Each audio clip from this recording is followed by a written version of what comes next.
What's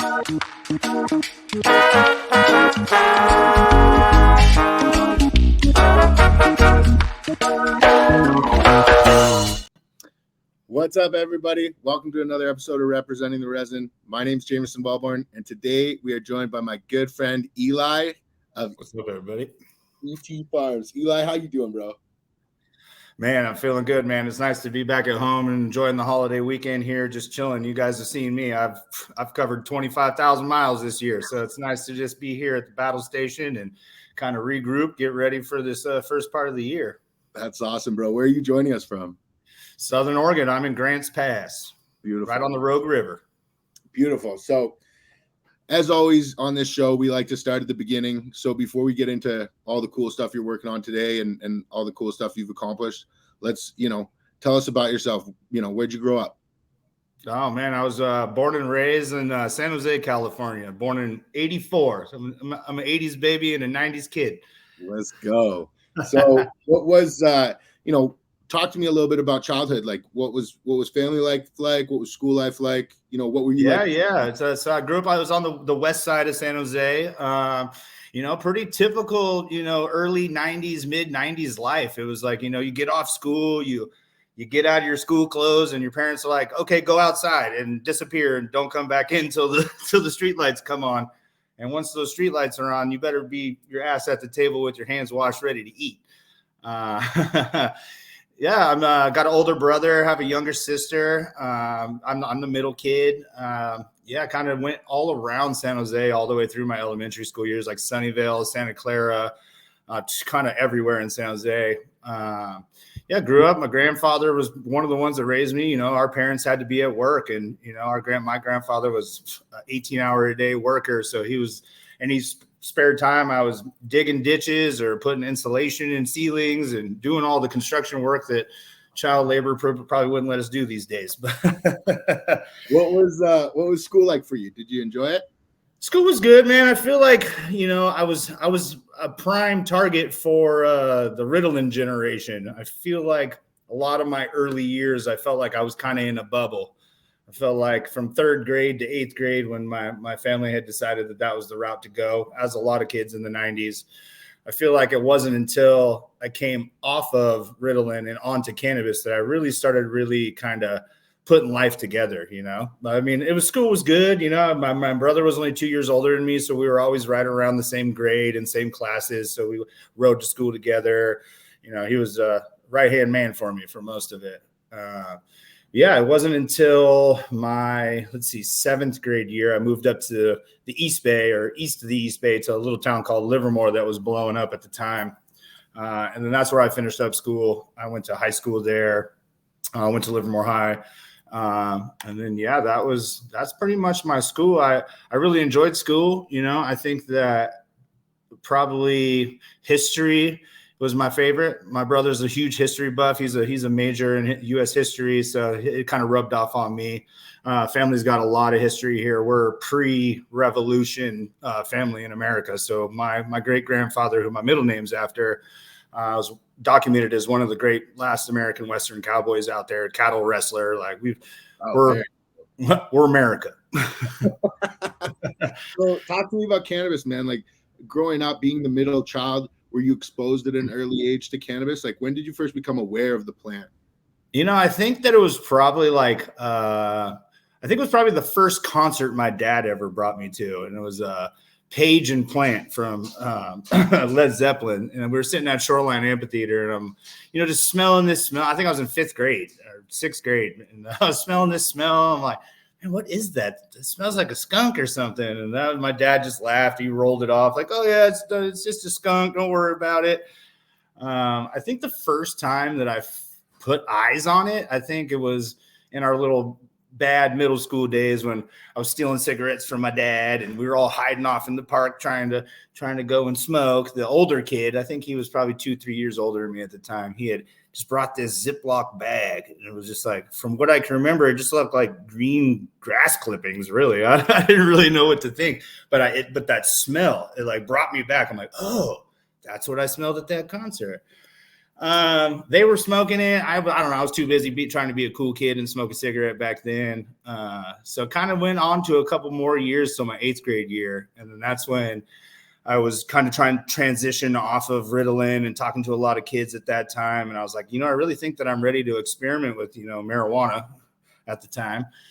And my buddy gives me 2 joints, and he gives me a shake joint and he gives me a bud joint. And he goes, all right, look, smoke the shake joint first. If that doesn't do anything to you, smoke this one.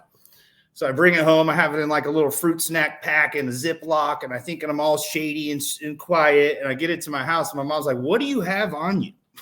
So I don't know what you're talking about. And so they ended up taking it. So that didn't end up working. So I went back to school the next day, and I'm like, look, man, my mom's got a hold of it. Like, almost got busted. Like, she just took it from me. So then he hands me a little Batman dub sack baggie stuffed to the brim full of what we now know, or what I didn't know at the time, was just some straight BC bud. And he's like, all right, look, just take this. And he gives me an old wooden pipe. And it's like one of those old military ones with the ash catcher on the top that you can smoke through. So yeah, like went home the next day. My mom was working graveyard shift. She was a paramedic for a long time. So before I went to school, she would barely be getting home. So I thought it was wise. Okay. Like before school, 8th grade year, I'm like, all right, let's smoke some of this. And I didn't know what I was doing. Before school, like 7:30 in the morning. And I like packed the bowl and I smoke it and I hit it and I hold it in. I'm coughing all crazy. And I'm like, well, that's burnt. So I pull it out and pack more and smoke that and pack more and smoke that. I probably sat there and smoked most of the gram just to my face, just back to back to back, because I didn't know what to expect. So yeah, as you can imagine, this young kid is now high as a kite.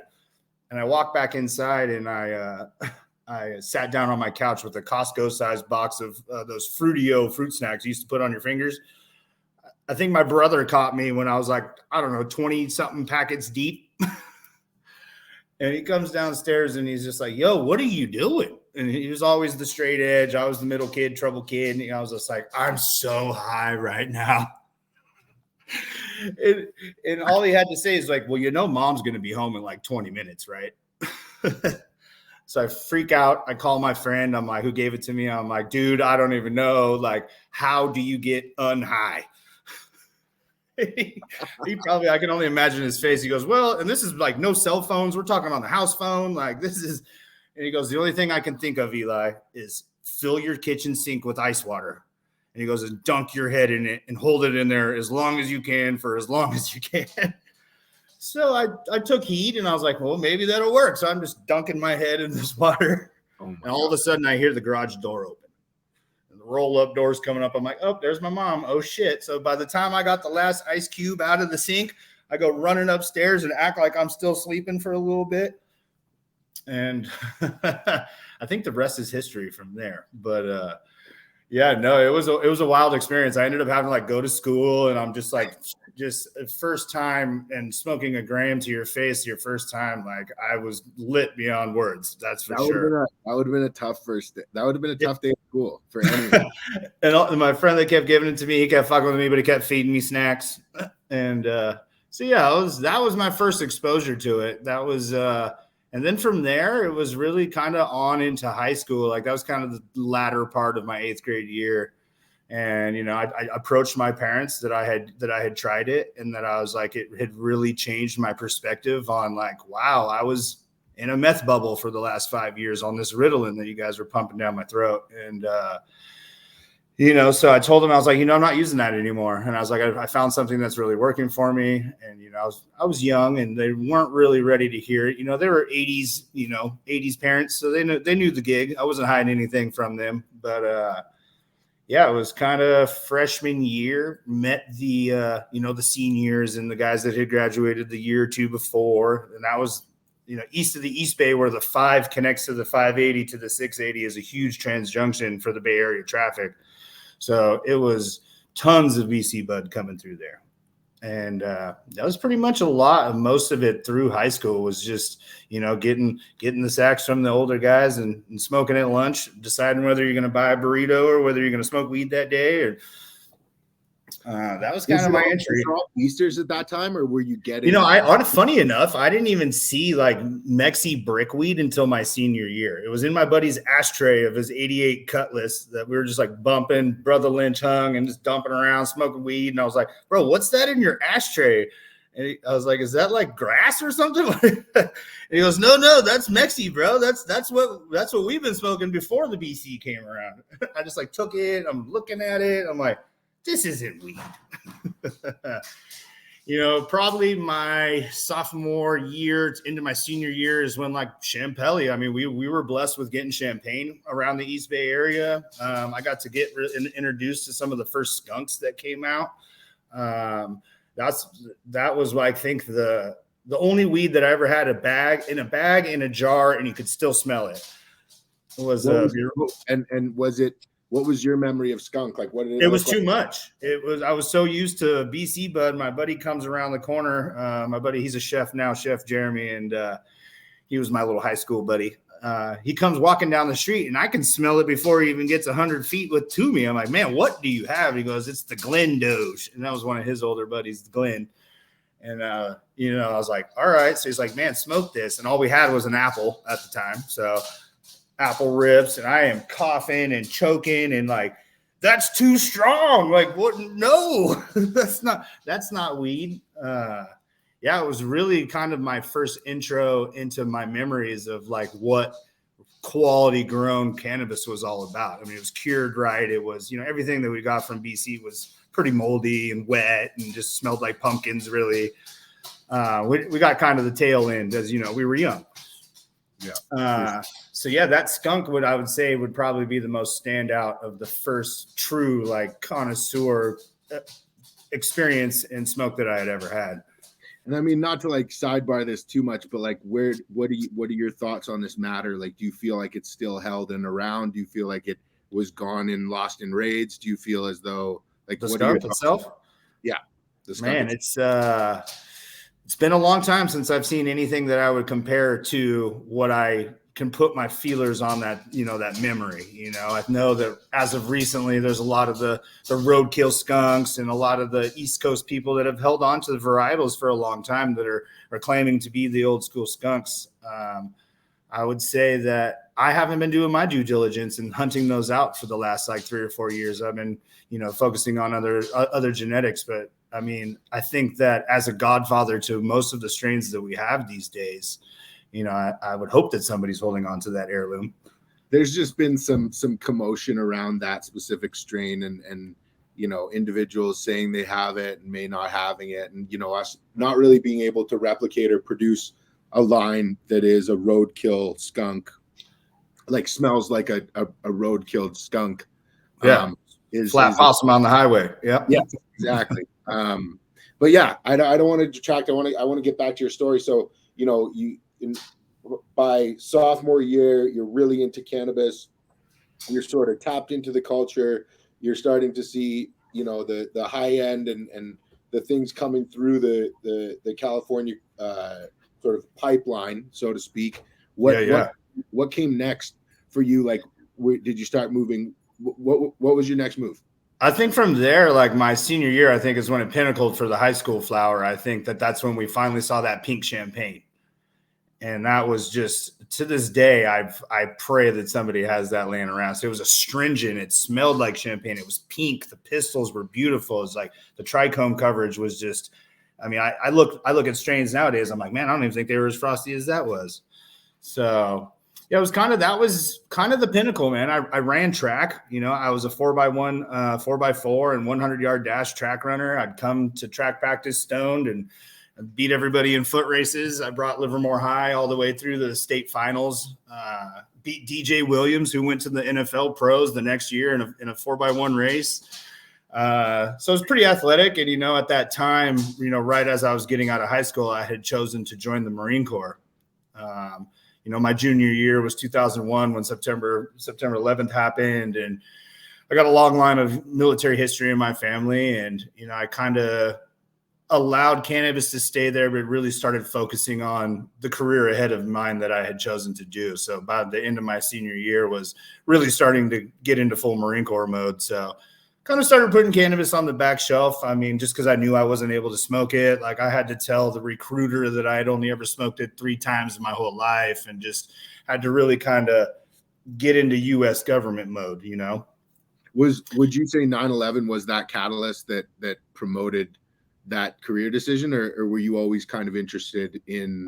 You know, growing up, I mean, my grandfather was in the Navy in the Korean War, and it skipped a generation with my father. But I don't know. I think as a kid, I grew up and I was, you know, seeing the commercials of the Marines with the sword, and I'd see my grandfather's sword sitting there as a kid, and I think it had a lot of childhood interest. But I mean, yeah, I definitely hit home being from Livermore, California. It's 4th in the world in terrorist bombing lists.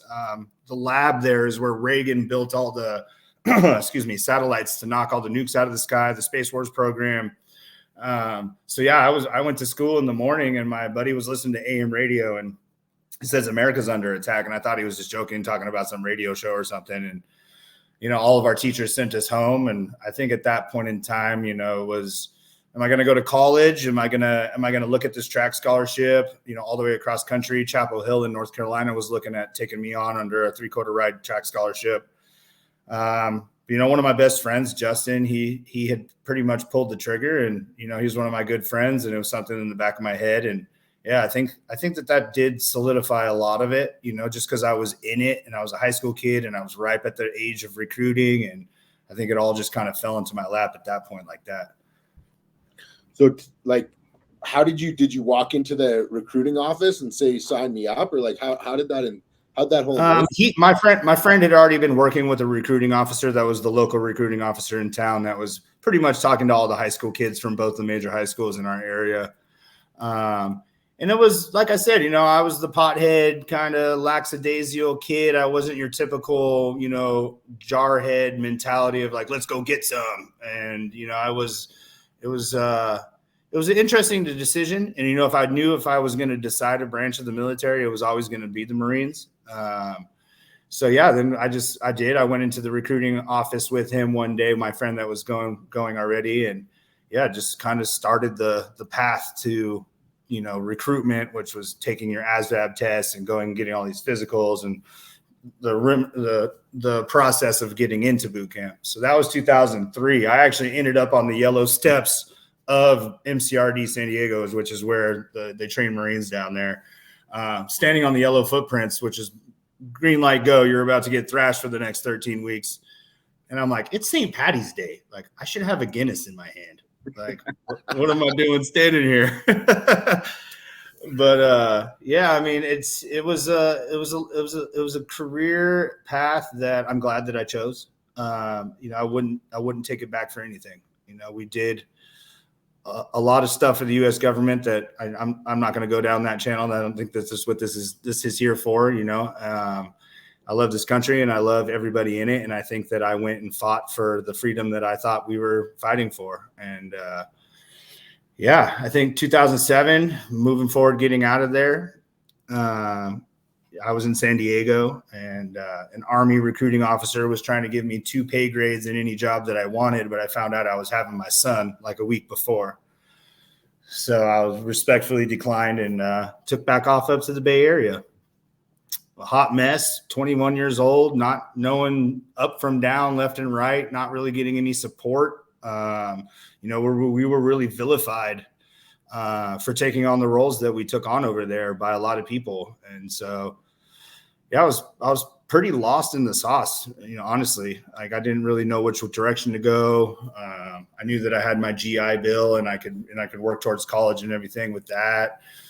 It really took a really good friend of mine, Jacob Wyatt. He's about 4 years older than me, and he snagged me up when I got home and was 21, ripe and ready to go to the bars and try to forget about what I had done. And he goes, "Look, man, you can either become a lost 21-year-old that never leaves this town, or you can, you know, become a responsible drinker and really try to figure out what the next step is in life." And he really took me under his wing. And, you know, he was growing a little closet grow with a metal halide that they had stolen from a light post, like from the street. And it was a bushy old grower, the bog bubble. And I remember walking into his apartment one day to come and get some weed from him. And, I was just, using it to try to medicate myself back to a sobrietal standpoint. And I was like, hey, man, I was just like, I've always wanted to kind of, get into, the growing side of this and kind of learning more about the plant. I was just like, I really don't have anything going on for myself right now. Like, what's up? Do you think I could come and just kind of shadow you, or kind of just like, I don't know, just learn a little bit? And at that moment, he literally stuck a hose in my hand with a stopwatch. He goes, hit every single one of those pots for 20 seconds each. He goes, and make sure you do it even. Don't do this. And he's, from that moment forward, I just cared for the rest of that cycle. It was just a little apartment grow in Livermore. It wasn't anything big, but it was just really a mind-changing moment and a life-changing moment for me, that cannabis had done so much for me at a young age that I was really coming back to lean on it and coming back to use it as medicine again for myself at an adult age, 21. And so, I'm really thankful for Jake and really having him take me under my wing. They learned me about trimming and just kind of all the whole sphere of things kind of came within the next couple of years right there. That was the days of, Trainwreck, Green Crack, and Blue Night. And, there was 07, man. Yeah. So that's when all my friends were up in the Chico Hills, pretty famous area that unfortunately got burned down over the last couple of years, Paradise and Concow. That's kind of where the Blue Night came from. It was gifted to our circle from one of the local Native American Indians up there. It's kind of one of those cult strains that has hung around Northern California for a long time. It smells just like blueberry IHOP syrup. Wow. It's based off of DJ Short's Blueberry in a strain called Kryptonite too, which is, I think, Cindy 99 on Space Queen, I think. Some early 90s, early 2000s stuff.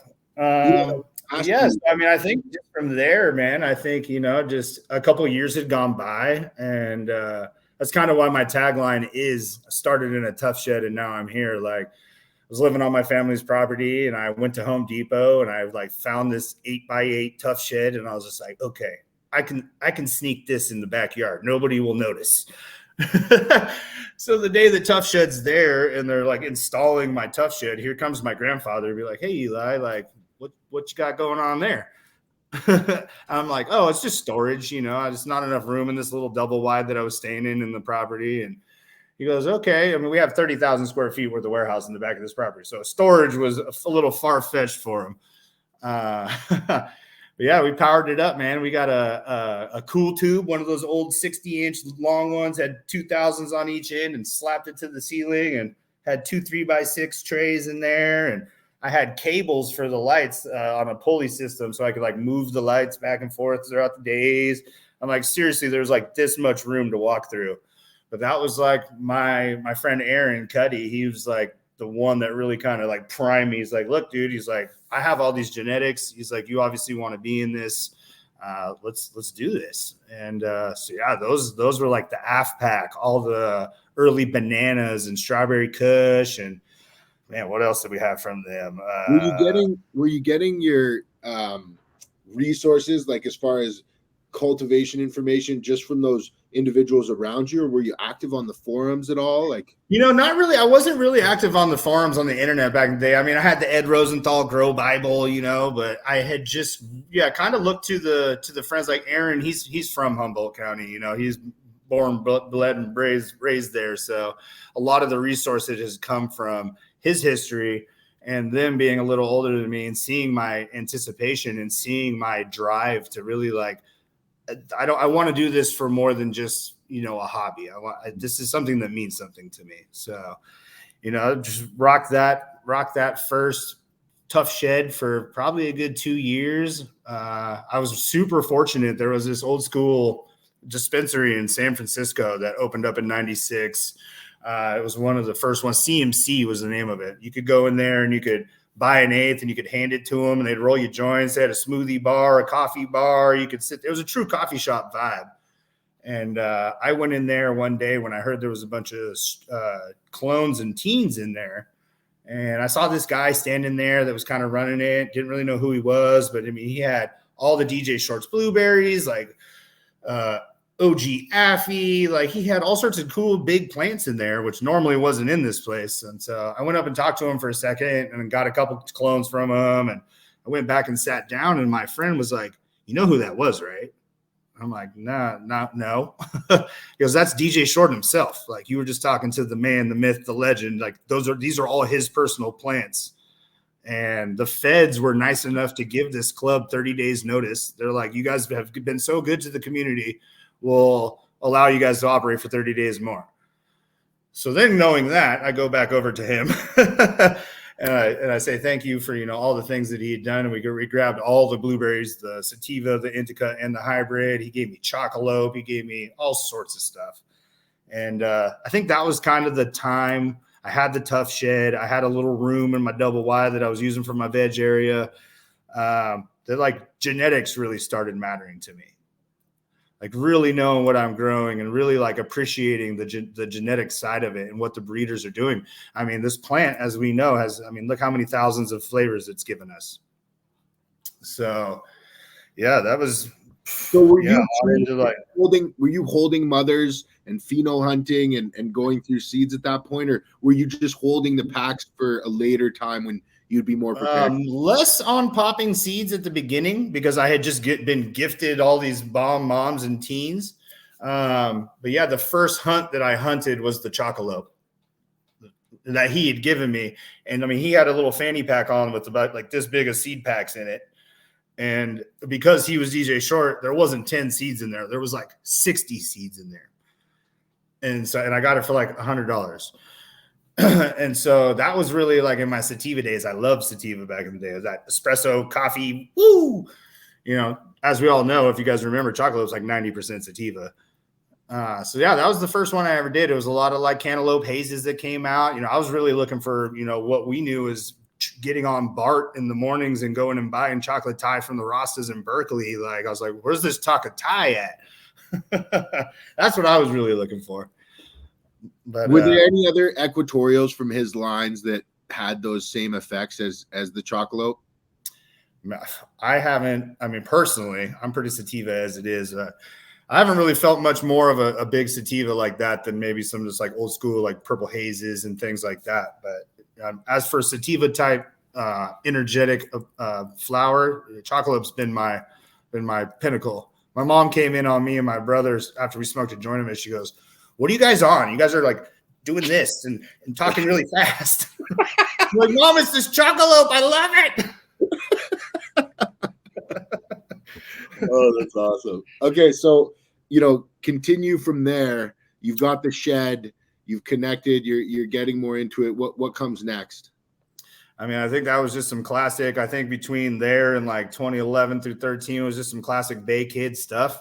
Growing, hustling, trying to make a life. I have children. At this point in time, just trying to be a good dad and make things happen, survive the economy. Really just try to grow up. I was. I had a lot of growing up to do at an early age. So like once I hit my mid 20s, I was like, man, I kind of skipped some steps here. So that was a lot of that. That's kind of right then though, is when I got exposed to extracts for the first time. It was 2011. And it was some BHO oil that my friend had blasted into a little Pyrex, and he had already got it to the point where it was clear and honey and it's real nice shatter or whatever. I was like, man, what is that? And he was telling me the process, and they went all out back then. They were just like, instead of just a tube with some vector, they had like this big of a tube with like charcoal in it. And then they had the weed, and then they had the vector. And I don't know, that kind of just became a whirlwind quick. Like as soon as I got exposed to it, like everybody all of a sudden had like honey oil. It was a little honeybee extractor. And, yeah, it was like kind of had started messing around with it myself and just was like, okay, it's just like, open blasting like everybody else was doing. And then I had a chemist friend, and I hope that somebody that watches this video can back what I'm saying right now. So there's a book from the 70s called The Cannabis Alchemy Book.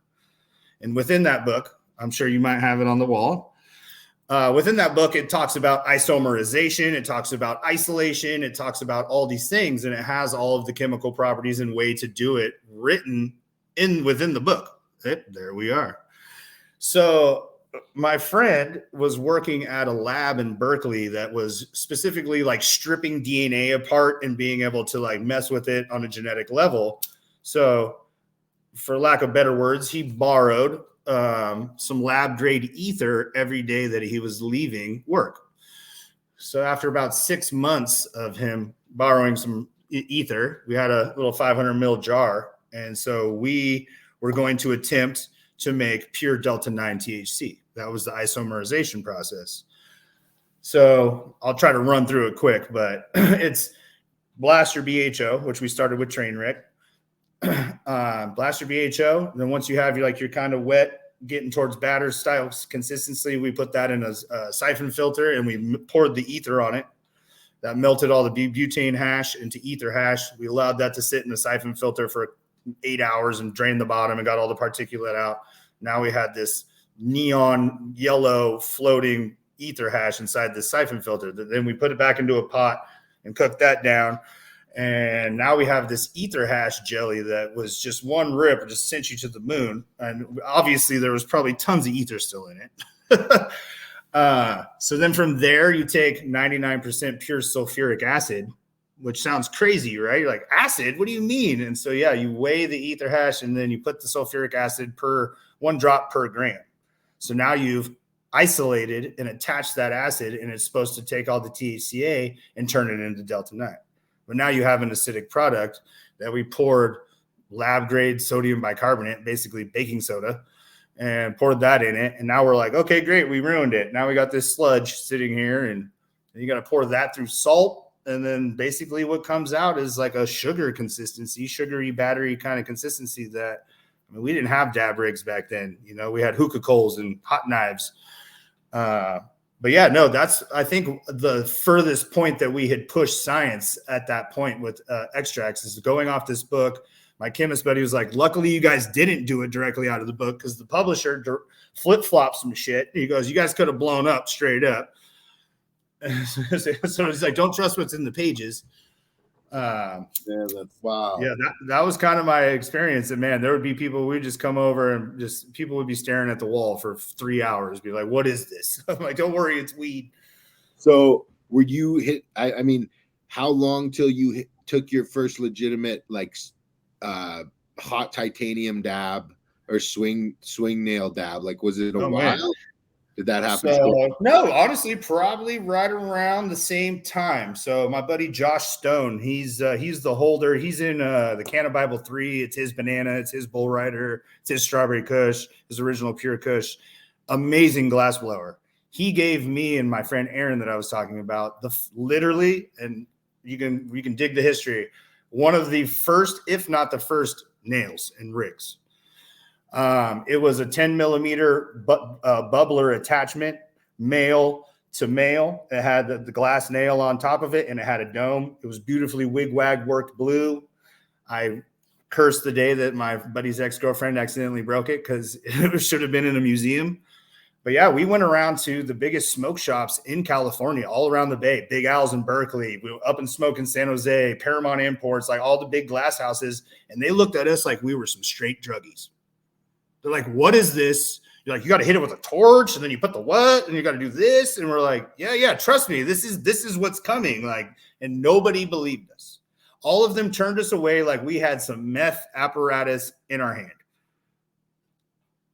That's crazy, bro. That's wild. Yeah, Josh Stone. Yeah, he's a good guy. He's at a Southern Humboldt. That's super cool. So you made an attempt at getting the domeless nails to catch on, and you were just slightly ahead of your time. No, they were still domed. Yeah, they were still domed. Yeah. Still domed. And what happened next? Did you get really into open blasting? Like, were you I think we kind of just really used it for supplementary. We used a lot of our sugar leaf, a lot of our smalls. It was just kind of fun to do. And, it was worth, everybody was, we didn't know about purging or any of that. We'd scoop it out of the thing and flame would come off it. We're like, oh, just blow the first hit off. Like, don't worry about that one. And, it kind of was. It was a thing. We definitely stayed at it. I can say I have some pallets of Power 5 under my belt for sure. But no, it was just kind of focusing on cultivation, man. I'm a flower guy. I will always have a joint in my hand. I feel like the essence of why I'm into solventless and what rosin brought me to, especially early in the days with flower rosin, was because it was close to this. It wasn't that. It wasn't the BHO taste and whatever that had done to it. But yeah, so at that point is when I kind of picked up. That was the Prop 215 days, are obviously under full swing for everybody, but it was kind of fresh for me, and started a collective. My grandfather allowed me to move into some warehouse space, and we were able to build like a booth that could hold 30 lights. Hustled my life away to just build it to code. He wanted it with sprinklers and all the things. So I was broke multiple times trying to get that built. And then, who you guys know is Sumar Farms, who's been cleaning house around all these competitions recently. He was one of the first guys I met when I moved down to the South Bay. He was a Sumar at the time. He's Sinister Racing. The man makes, if maybe the world's fastest Honda, front wheel drive for sure. Like, the guy's got some crazy cars. He took me under his wing, and that's when all I could afford was 12 lights. I had this big 20 by 30 by 10 foot room with 6 tables in it, and that was the cube and slab wrap. We put all the slabs down and wrapped them in plastic and cut the X's out with the 4x4s and flood and drain. I feel like that was kind of like where my first move into like semi-commercial growing was. It was a little more than what I needed. So we had gotten, and we were a full single source collective. There's a lot of people dodging around what that meant, but I was taking care of a lot of people with their medicine. So yeah, I mean, that was that was when we paid $3,000 for an OG Kush cut that took 4 months to get. And when I got it, it was unrooted and it had every bug known to man on it. Were you, during those 215 days, were you going to market with a brand, or were you just taking care of patients? Or it was just mostly taking care of patients. There was some smaller, like mom and pop style, dispensaries that were open at the time that really liked our product. And I think the biggest one was pre-Connected Days. Luke, he owned this club called Purple Elephant in San Jose. So did a lot of work with them back then. And that was, a lot. That was kind of the glory days of the duffel bag boy. You'd go into these clubs and like every dude in there has got 20, 30 pounds on them. Yeah. And, once that started kind of getting cracked down by the sheriffs, and, I was kind of going through some other growing phases of my lives, I kind of just fell out of that scene, just kind of kept to it, kept with my, collective of people that needed the medicine from me, and kind of just fell off that radar for a while. I was just like, didn't really like to see where it was kind of headed at that moment. And, I was busy just doing other things. And, I think it wasn't until, let's see, I have it in my notes, stoner notes. Shit. Yeah. Okay. Yeah, that was 2016. In beginning of 2016 is when, we're open blasting and growing. And my buddy comes to the shop and he goes, "Bro, check out this page. It's a Sasquatch rosin press." I'm like, dude, what is that thing? I was like, why is it $5,000? Like, what's going on? I'm looking at it. I'm like, that's like a bottle jack with some springs. Like, what is that meant to do? He's just like, it's made to make hash. And I'm like, but how? And he didn't really know. I didn't really know. Like, nobody really knew. It was new. And, some select sub people obviously had already been washing and doing all that. But I stuck my neck out there. I paid them, I think it was like $3,500. It wasn't $5,000. I paid them $3,500 through the internet, barely any communication other than, here's my money. And I was like, okay, so either these guys are going to be the feds or they're going to have something cool. I'm like, I hope I really didn't mess up right now.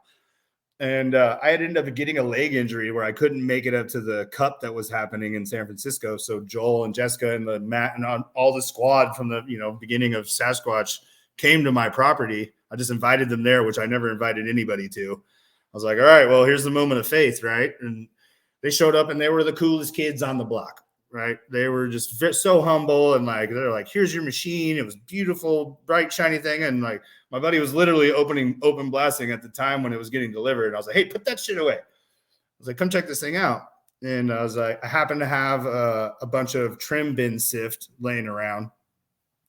I was like, hey, do you guys mind hanging out for a little bit, kind of running me through this a little bit? And, absolutely. And, ran through the sift and made some, dark old sift rosin. It was trim bin hash keef that it wasn't taking care of at all.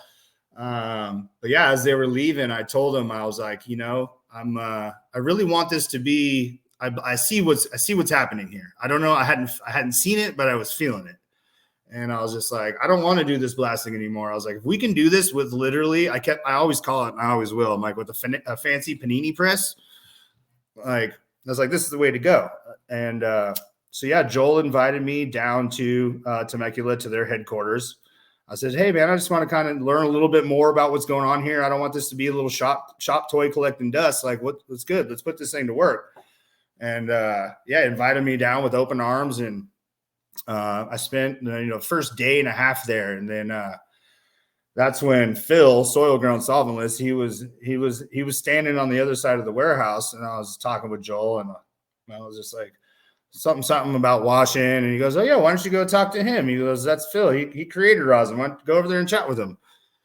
So me just being me and my prankster ass, like I went over to him, I put my hand around his shoulder. I didn't even know him, and I was just like, I'm like, so was it your girl's hair straightener or was it yours? Because he had long hair back then. And he kind of just bats his eyes at me. He's like, wait, what? And I'm like, oh man, I'm Eli. I just bought a Sasquatch. It's an honor to meet you. Like, thank you for what you've done, and you've created something that's, thank you. And I had questions, obviously. And I was like, man, I've been kind of pressing for the last month. I was like, I'd really love to learn how to wash. And Phil, once again, they're just such great, humble people. He's like, man, come down to Pasadena anytime. He goes, I'll teach you. Come on down. So I took that as an open invitation. I go home. I had just harvested. I put a bunch of fresh frozen and all, like 3 chest freezers in the bed of my truck with a Honda generator, gassed up, plugged into all these things, strapped into my truck. And I drive from the Bay Area, and I'm like, okay, I'm going to this shop, right? I'm going to go, fuck yeah. I'm going to the shop. And I get to this address, and it's a home. It's a house, like in the middle of a residential area in Pasadena. I'm like, okay, maybe I'm meeting him here first. And he comes outside, and he's like, hey, man, what's going on? And he's like, come on in. And yeah, man, he had an Artec foam small back corner of his garage that he had hot wired a hot wire to the thermostat wire on a window AC. It was just like the perfect decked out little garage setup. And, me and not knowing who he was and thinking oh, this is Soil Grown. This is going to have to be this. That's how roots he is and how roots I am on just like he's like, so what'd you bring? And he like goes to the back of my truck. He goes, wow, you brought 3 freezers with you, huh? And so, yeah, we proceeded to stay in his garage and work for 4 or 5 days. And like, he taught me all about the hand wash. He taught me all the different micron screens. We moved into doing a little 5-gallon like washing machine, Bubble Magic washing machine wash, and just really coached me and really just took me under it, out of the good of his heart, not knowing me from anybody else. Just like, I was like, yeah, man, come on, let's do this. And I mean, that really just forged where I sit today. As holy moly, I just was taught by the Holy Grail, and I need to respect that and move forward with honesty and integrity moving forward. Like this is a whole new hash. Like we got put into a whole weird class of fats and lipids. Like it's been an ever transforming thing with solventless. But yeah, that was kind of that's wow. my first path in solventless right there. That's man. A pretty cool guy to learn from. That's for sure. Yeah, he's such a recluse. Phil, where are you at? Come on, we're here. Yeah, he's a busy guy. Guy. What leaving Phil's. What was the next steps for you? Like, were you purely focused on freezing your crops? Like, I know you said you're a flower guy. I'm always going to have a joint in my mouth. So, how did you approach those next steps? Like having this new knowledge. I didn't really mess with fresh frozen up until just really freshly freezing my smalls and trim. Right. I hadn't ever dedicated a whole plant fresh frozen. And I don't think I did for another 2 years. The flower market was just so good at that time. Yeah. And it was so new. And I was like trying to convince people like rosin is the way to go. And this is creating a shelf-stable product. Like, look at what this is doing. And people are, getting $3,000 to $5,000 for their pounds back then. They're like, you're going to stick this pound in that press? I'm like, absolutely. I'm like, and I'm going to show you, I'm going to get between 25 to 30% return on this flour rosin. I mean, I was looking back today, like my flour rosin looks better than some of my hash rosin I make today. So no, it took a lot of convincing, man. Like I was in the first wave, like people were trying to be truly salty on us. Like, and I feel like the only way that why that happened, and because I came from Blow and BHO, but the closed loop systems and rosin presses came out at the exact same time. So they're like, oh, we spent $150,000 on this crazy equipment, and you guys spent $5 million. There's no way that this could be the same. Yeah. But I mean, hey, c'est la vie. We were all young. We didn't know what we were doing. We were just trying to make hash. We all had our time in flour rosin. I feel as though if you don't experiment and have your time and pay your dues in flour rosin, the costs are just too tremendous for the amount of trial and error that you have to do to sort of dial in your processes if you were trying to just use loose resin. So I think absolutely, there's a tremendous amount of value to be learned and to start with flour rosin. I find it tremendously interesting that every single market has a life cycle of flour rosin, where flour rosin is hot and sexy.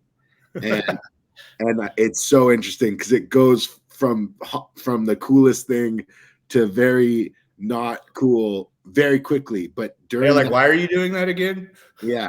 But during that time, it's super interesting and it's really cool to hear that, you were one of those guys on the bleeding edge. And yeah, I mean, I remember when flour rosin rumblings were coming out and you were seeing just a few videos here and there, and, closed loops were becoming more affordable, way more affordable than 20 grand, and guys were getting those small loops and running those and putting it into carts. And, I think that flour rosin, what really sparked it was the ability to get that into a cart as well. Like guys were getting flour rosin into carts early. I remember that. Like, and there's a lot of flour rosin that's nice and sappy for sure. Yeah. So, I think that's really cool. So, I mean, what happened next when you got you're growing for flour for those next couple of years, and then 2018 comes around. During those years, that was like 16. 16, yeah, that was kind of. I came out of Phil's house with a whole new light. It felt like I had a lightning bolt coming out of me, and I was just like, but still at that same time, like I was privileged enough to go and learn that from him, where then I was trying to translate that into the masses of like, I just have learned this skill set. We're going to make this equipment and this methodology work to its maximum capabilities, and that's kind of the Marine Eli that comes out of me all the time, and I'm a Virgo too. So it kind of goes hand in hand. But yeah, I mean, from there, like that's when I was like, all right, so now I'm growing really good flour, and now I'm proficient at making sift and flour rosin. I hadn't started making hash rosin yet. I hit the streets again. I was like, all right, it's time to go, Eli. It's time to get back out there. ET Farms wasn't a thing at that point yet. The T in ET Farms is actually my partner, Troy. And I met him through the Chico family, early 2000s. He's the one that had the Blue Knight and all that. He's been a rock solid best friend of mine for a long time. But yeah, I kind of came back through, and I started in San Francisco. I went to a club, a dispensary up there, or club still, what we could call them, called MetaThrive. And it was literally like an Apple store. It was like glass domes with little pinchers holding the fucking nugs. You could see them with cool high def cameras. They had a really cool bakery section. And I met the buyer that day. And I so happened to have a suitcase full of 6 different quarter pounds of, I had grown 6 varietals in my 25 light room at that time, and they all just came out perfect. So I got the quarter pound of the best ones that I could get. And it was Bubba, OG, Glue, Pine Tar Kush, our Blue Knight, and then J1, Jack Herrera strain. So I had a little bit of everything. I had a couple gases, I had a sativa, I had a fruit. And I just sat down in front of the buyer, who we all know now is Matt, who started Turtle Pie Co. He was the buyer back then. And he kind of was like, I just pulled one jar out. He's looking at it and looking at me and looking at it. He's kind of giving me the nod. Like, he goes, so who are you again? I'm like, well, I'm Eli. Here. I'm like, I'm Eli. What do you mean? Like, he goes, yeah. But who are you? I'm like, what does that mean? And he goes, well, do you have an Instagram? And I'm like, no. I was like, the OGs that raised me would have bitch slapped me if I would have put weed on the internet back in the day. He goes, well, that kind of really you should look into that. And so they liked my flower. I was the primary provider of my Gorilla Glue 4-cut that we called the 90s glue. It was just the stickiest, loud, like what glue was glue at its pinnacle. We got it about 6 months earlier than that. So I was their primary holder for the Gorilla Glue there. They also kept my strain, the Blue Knight, as a boutique strain. That was our heirloom genetic. I had a really good relationship with him. I ended up meeting Billy from Golden State Labs, who a lot of people in the industry know is just he's been out there longer than a lot of us internationally and just doing his thing.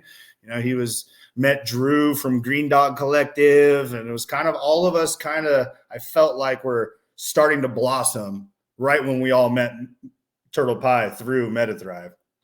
So it's kind of like the only other people that were even talking about rosin in the Bay Area that I knew were Drew, Dr. Ladybug, and my buddy High Noon Collective. I think he's out in Oklahoma now, but yeah, they had the same kind of things, a higher ground. He had like a KC36, a Golden Goat. Like there was really we had them in coin envelopes with like store-bought labels. And, I'm like, here, check out this rosin. They're like, what is this? I'm like, just smoke it. And I was like, tell me what you think. And, it was really a young environment. And, then from there, another place in San Francisco, Barbary Coast, they set up a really swanky, turn of the century vaudeville kind of dab bar. I met my homegirl Ginia there. She was the buyer there. They were taking my rosin for a while, and then all the regulations hit, and it was like, okay, well, if you're not licensed or you're not this, then unfortunately we can't take this from you anymore. So yeah, that's kind of where was my little last stint into the, showcasing my product in different storefronts and doing all of that and trying to be on that line. But I think that Matt and Turtle, the whole concept of you need to start an Instagram. And I look back on it now that I started it right after he said it. And I look at the people that I've connected with. I look at the events and the knowledge and an openness of what I've even tried to promote on my page is just, I'm just real. This is just my camera looking out here. I wouldn't take it back for nothing. I think that it's, a great tool now, but it's just funny how we came from a generation that thought that would be the downfall of us. And now look at us. We're both sitting here. You're in Canada and I'm in Oregon. Yeah, man. I mean, for me, that's a really important part of this thing is I think a lot of us were raised, right in a way to not share things and come from a space of keeping things more to ourselves. But I think that if we want any part of this culture to survive, that it's essential that we start sharing it. We can't ask anything to survive if we don't tell the stories around it. So that's kind of been my look over the last couple of years. And I think it's important that we continue the outlaw culture and continue to share those stories because, if we don't, it's going to get all washed away. And this is just going to be another consumer good or a lot of people are going to work towards it being another consumer good. So it's scarily headed that way. But some people look at federal legalization as like, oh, finally. But now I'm looking at how they're trying to classify and what that will turn even the already shattered recreational industry into. It's kind of scary. Yeah. As most people would call me, I'm a habitual line stepper. I have no problem helping both sides of the line. I think a lot of us are. So I want to, before I get your opinion on what's going on into present day, I want to take it back and sort of ask what that 64 transition world looked like for you. Like how did that affect your life personally? Well, it affected, I think, not just mine alone, but I think, just the whole, I think that half the stoners that thought about legal weed sounding good didn't give the 64 pages of deposition a read. Looking at all the subletted things that are taxes are only used for law enforcement. There's no schools, there's no roads, there's no education. Like it's really just kind of was the pits of a proposition, you know. And all I could do was express people, you know, read it, talk to your congressman, talk to your local people. How is this going to affect you in your business now, operating under the 215 sphere? You know, and I have a couple friends that were high profile, you know, dispensary owners under the 215 law that had to scramble fast to make it happen, you know, especially in San Jose where they were trying to just lock moratoriums down left and right. Yeah, I mean, me directly, you know, I feel like in the heart of me, felt like it should have been good. And in the idea of what it embodies should be good. But in the wrong hands, it's being mistreated greatly. Absolutely. I mean, I think it's very easy, hindsight being 2020, looking back, saying that was, you know, a flawed system, and 215 was,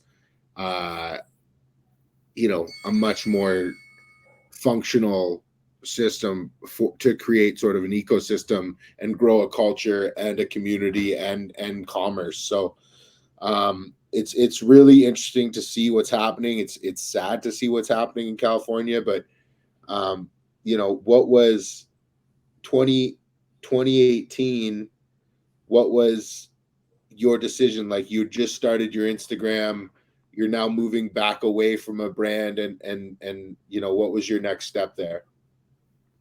Well, no, I think when I started my Instagram, I was like, well, I sat and talked with my buddy Troy, my partner. I was like, hey man, we got to come up with a brand. So all of a sudden I got to be on the internet. Like, what's going on here? I was like, if you had my phone number, you knew who I was, kind of thing. And I was like, all right. So then that's when I fully dove into it. I was like, ET. I like aliens. You know, I'm into that stuff, and grew up with the ET movie.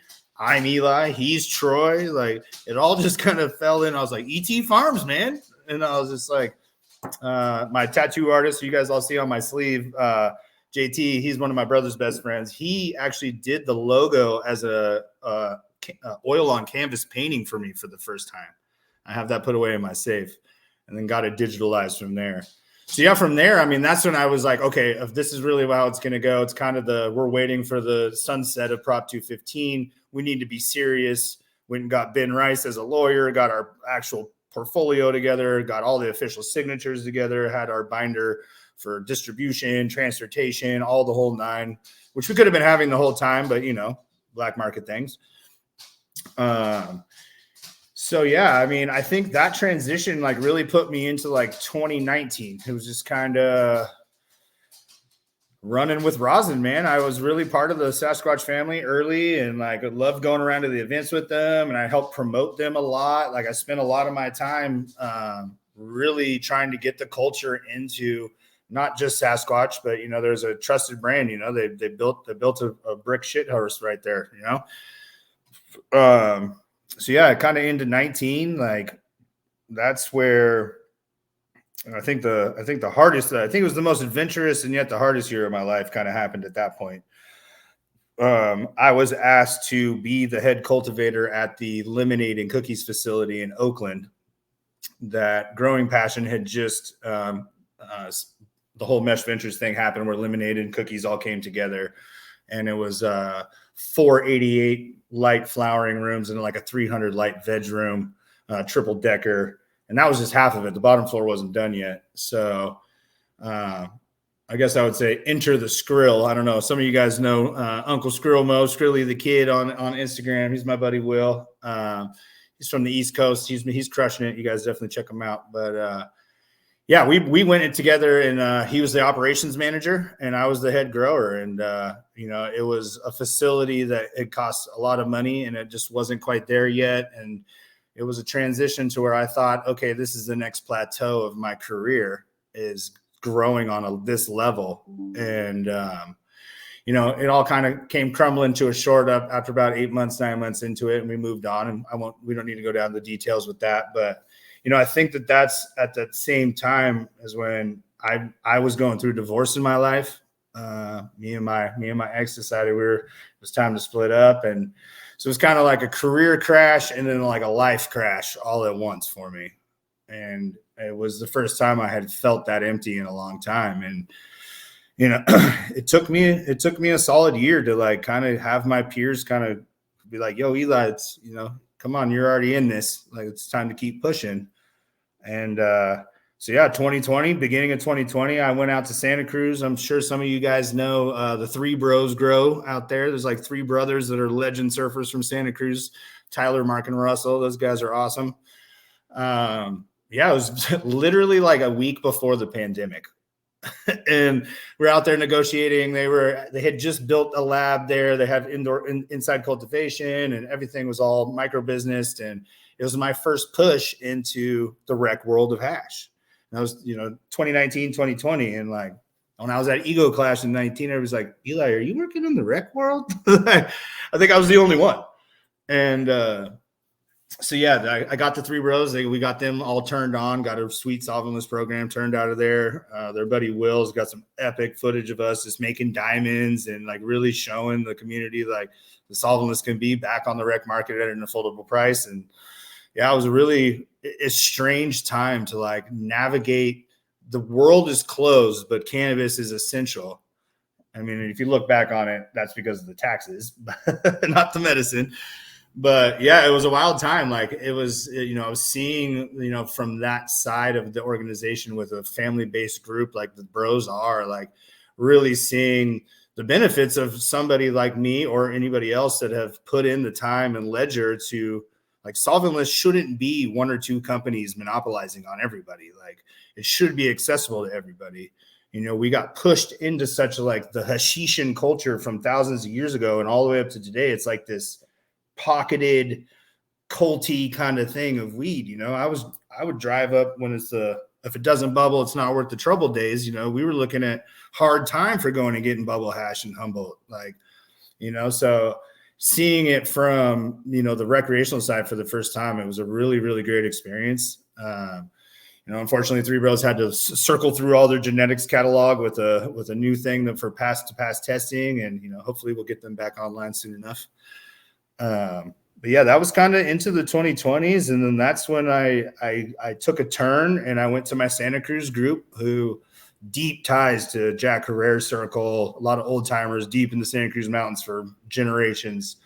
I have a breeding homie, and that's where I started my Frosted Waffles project. I was just like, you know, that's one hat that I haven't taken care of yet, is literally taking a strain and creating it. And I really was, you know, for solventless hash making, especially.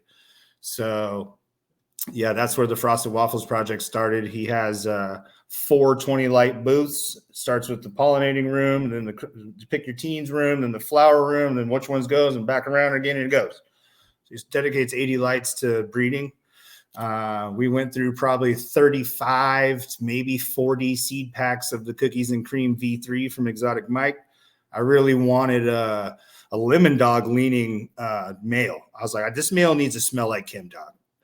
And I was really lucky in the earlier days with my partner, White Jesus, and everybody, that I got to run a lot of Joey B's Kim Dog strains. I 1, 2, 3, 4, ABCD, Star, Trace, Dogs Waltz, which forever will be one of my favorite terps ever made. That was a Urkel on Trace Dog. What's the terps on that? Blow the neighborhood off. It's the loudest zesty lemon Trace Dog with just that Urkel purple. Like I know BJ SOG Army might be hiding onto it. Hint, hint. Yeah, no. So yeah, you're looking for this lemon chem male. Lemon chem male. And so yeah, it took a long time, man. Hunting for studs is a different beast. You know, it's like, you know, you're always so used to be like, no, I don't want those. And you're like, okay, wait a minute. No, I do want those. And why do I want those? Became a really big thing to me. I'm like, okay. And, you know, under the guidance of somebody that's been breeding for 30 years. And then he had already hunted an ice cream cake V2 pack. It was a really gelato we forward, nice purple ice cream cake. Wasn't real big and bulky like the wedding cake side of it. It was just a nice, pretty plant. So yeah, that's what we crossed once we found that stud, with the Cookies and Cream V3 stud. was there a thought on what characteristics the male was passing and what you were looking for in that male? I wanted the Kim Dog structure. I wanted the Kim Dog vigor and veg, and like how I wanted a nice bean pulley. I want to top it 4 to 6 times before I'm ready to flick it. Like I want a nice hardy Kush plant. But with the genetics that all of those made up, it's not really cushy. So I was like, okay, Kim. So let's lean towards Kim. And I just love the high of Kim. I've never been scared of 70+ day strains. I think let them grow, baby. And you know, I had a lot of backbone with Kim Dog genetics in my years. So So once it was yellow, like I mean, that's the one thing that happens with Kim heavy plants is that the yellow's out pretty quick. And so, were you able to identify that single male? It's like I said, it took 35 seed packs. Wow, a lot of money. Yeah. Wow. Yeah, full price. I mean, we just were like, fuck it, we're sticking with Cookies and Cream V3. Slap a couple bands down. Let's go. So yeah, I mean, and I had a lot of luck with the hashiness of the Cookies and Cream by itself, the V2. You know, a lot of people think it's kind of flat terped. You know, it's a hash strain. It's sticky. It's all trichomenes. There's not much terps to its hash. And, you know, that was what I was looking at, is that the gelato heavy ice cream cake female that we had already had a really nice floral smell, and it almost smelled kind of like a sugar cone kind of smell to it. So that's kind of where okay, let's do this. Waffle cone. I got you. No, so waffle cone, I had to back up. Compound Genetics made waffle cone right around the same time I was trying to hunt the Frosted Waffles name. And I had a little contest on my Instagram. I was like, all right, look, I can't do waffle cone. Compound, Chris, I love you. That's yours. You win. What's good? Let's name this strain. And I just said, I'll give anybody an ounce of this flower that wants to help me name the strain. And I don't know, man. I had 200 fucking people hit me up with auto name generators and different names and this and that. And the one when Frosted Waffles popped up, I was just like, kind of sticks. And I was smelling the flower, and I'm like, okay, yeah, Frosted Waffles it is. And ended up giving him an ounce, thanked him. He's a big CBD flower rosin guy himself. He likes CBG flower, CBD flower, CBA flower rosin. He does a lot with that. I work a lot with those cannabinoids as well. I ended up losing my mom in 2016 to cancer, and it really sparked a huge CBD and other cannabinoid value research for me. So a lot of people know I make topicals as strong as 10, 15,000 milligrams. I make tinctures that I make people drink the whole tincture at 5,000-10,000 milligram. I've done some pretty wild things with those different cannabinoids. In solventless form as well? You know, I haven't really done, and so the rec license that we have coming online here in Grants Pass, we have a hemp manufacturing permit on there as well. So obviously we're going to want to make some nice dabs for the community, but my goal with this license is to actually utilize that hemp license a little more. And I want to show the vast community of CBD users, which my demographic is generally 40, 50, 60, 70-year-olds, that we can show you solventlessly through extracts, not only just dabs, but I would love to see a culture of people not be like, I can't take a dab.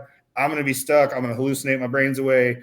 And it's true. I mean, it's a big blast of 80% THC, but if we can start doing 1-to-1s, 2-to-1s, 10-to-1s, 20-to-1s, 40-to-1s, pure hemp flower dabs, pure hemp wash dabs.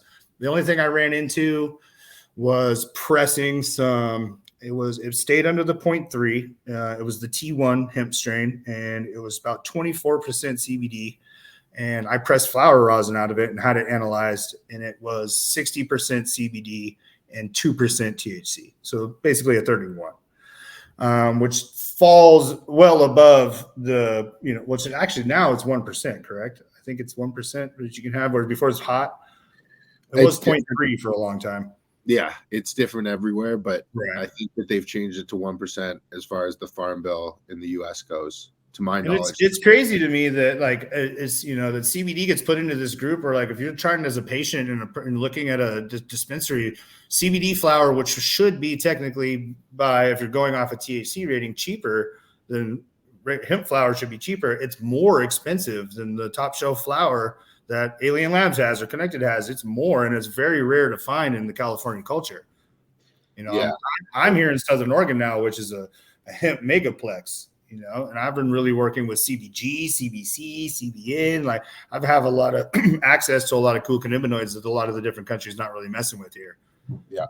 I think that's going to be a new frontier that only a few people right now are looking at is, starting to breed for desirable profiles, characteristics, or outcomes in different non-type 1 varietals. So 1-to-1s or 20-to-1s or 10-to-1s or 30-to-1s like you were talking about. And then having, specialists go in and carve out their niche in, I'm looking for 1-to-1s that create good hash that is on a fruity profile.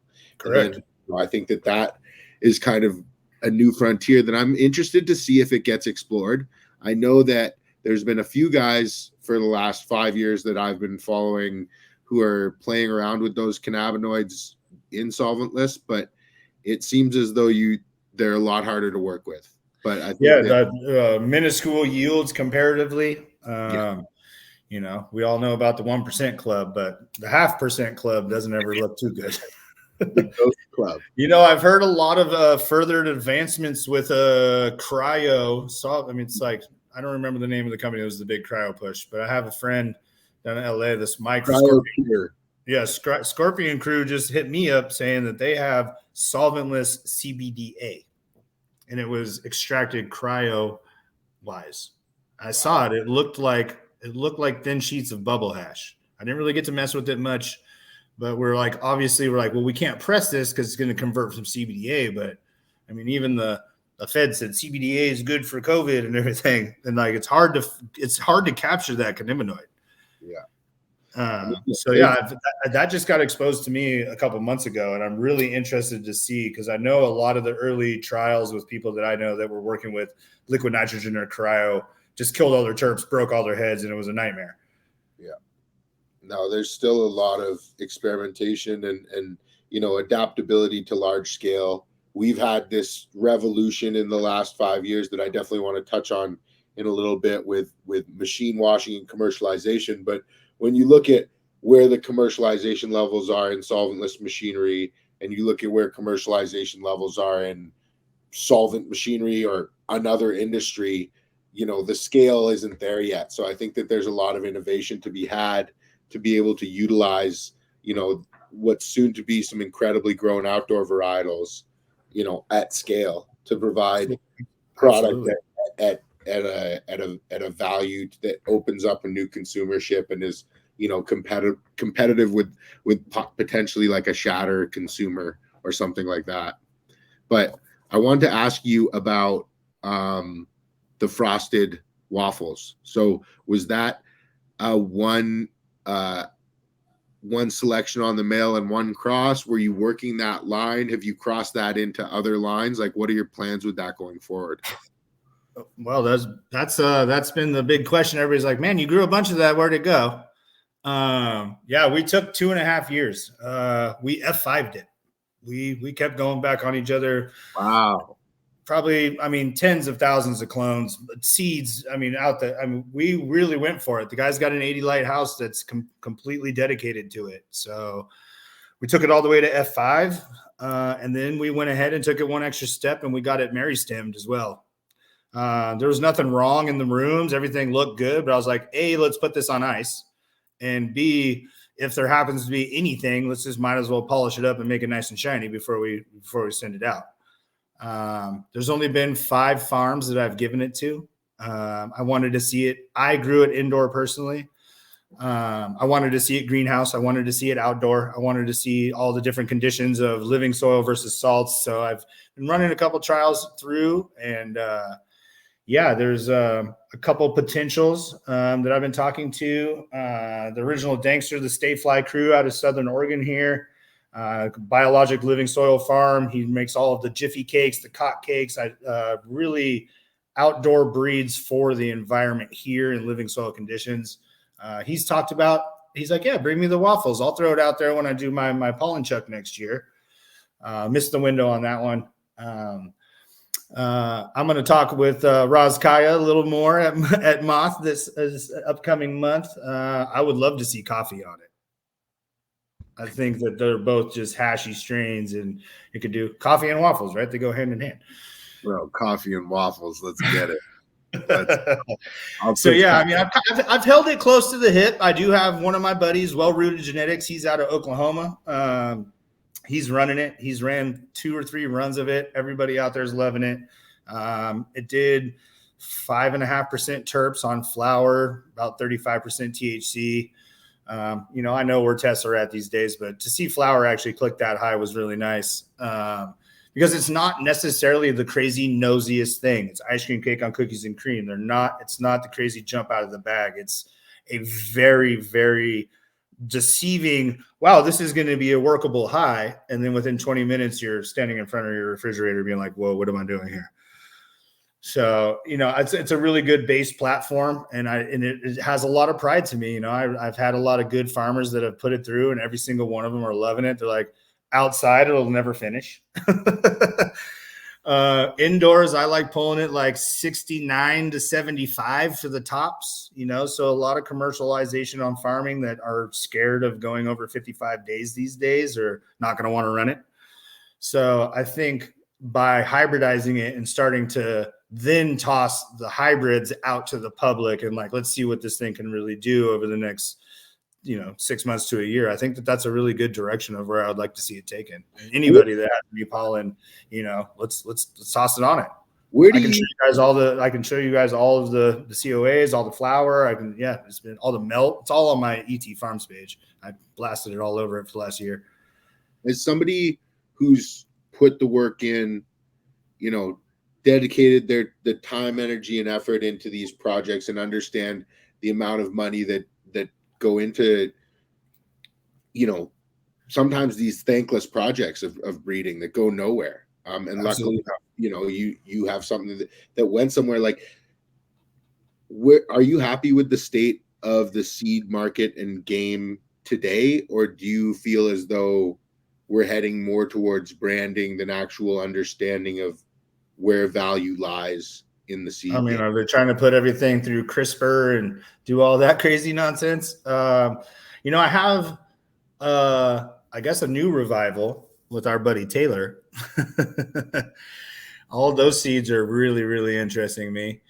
I think that a lot of people, it's not the seeds themselves. It's not the breeders themselves. It's the kind of the unfortunate catalyst that drives society these days is I want this now and I want it to be right. And every time it has to be perfect.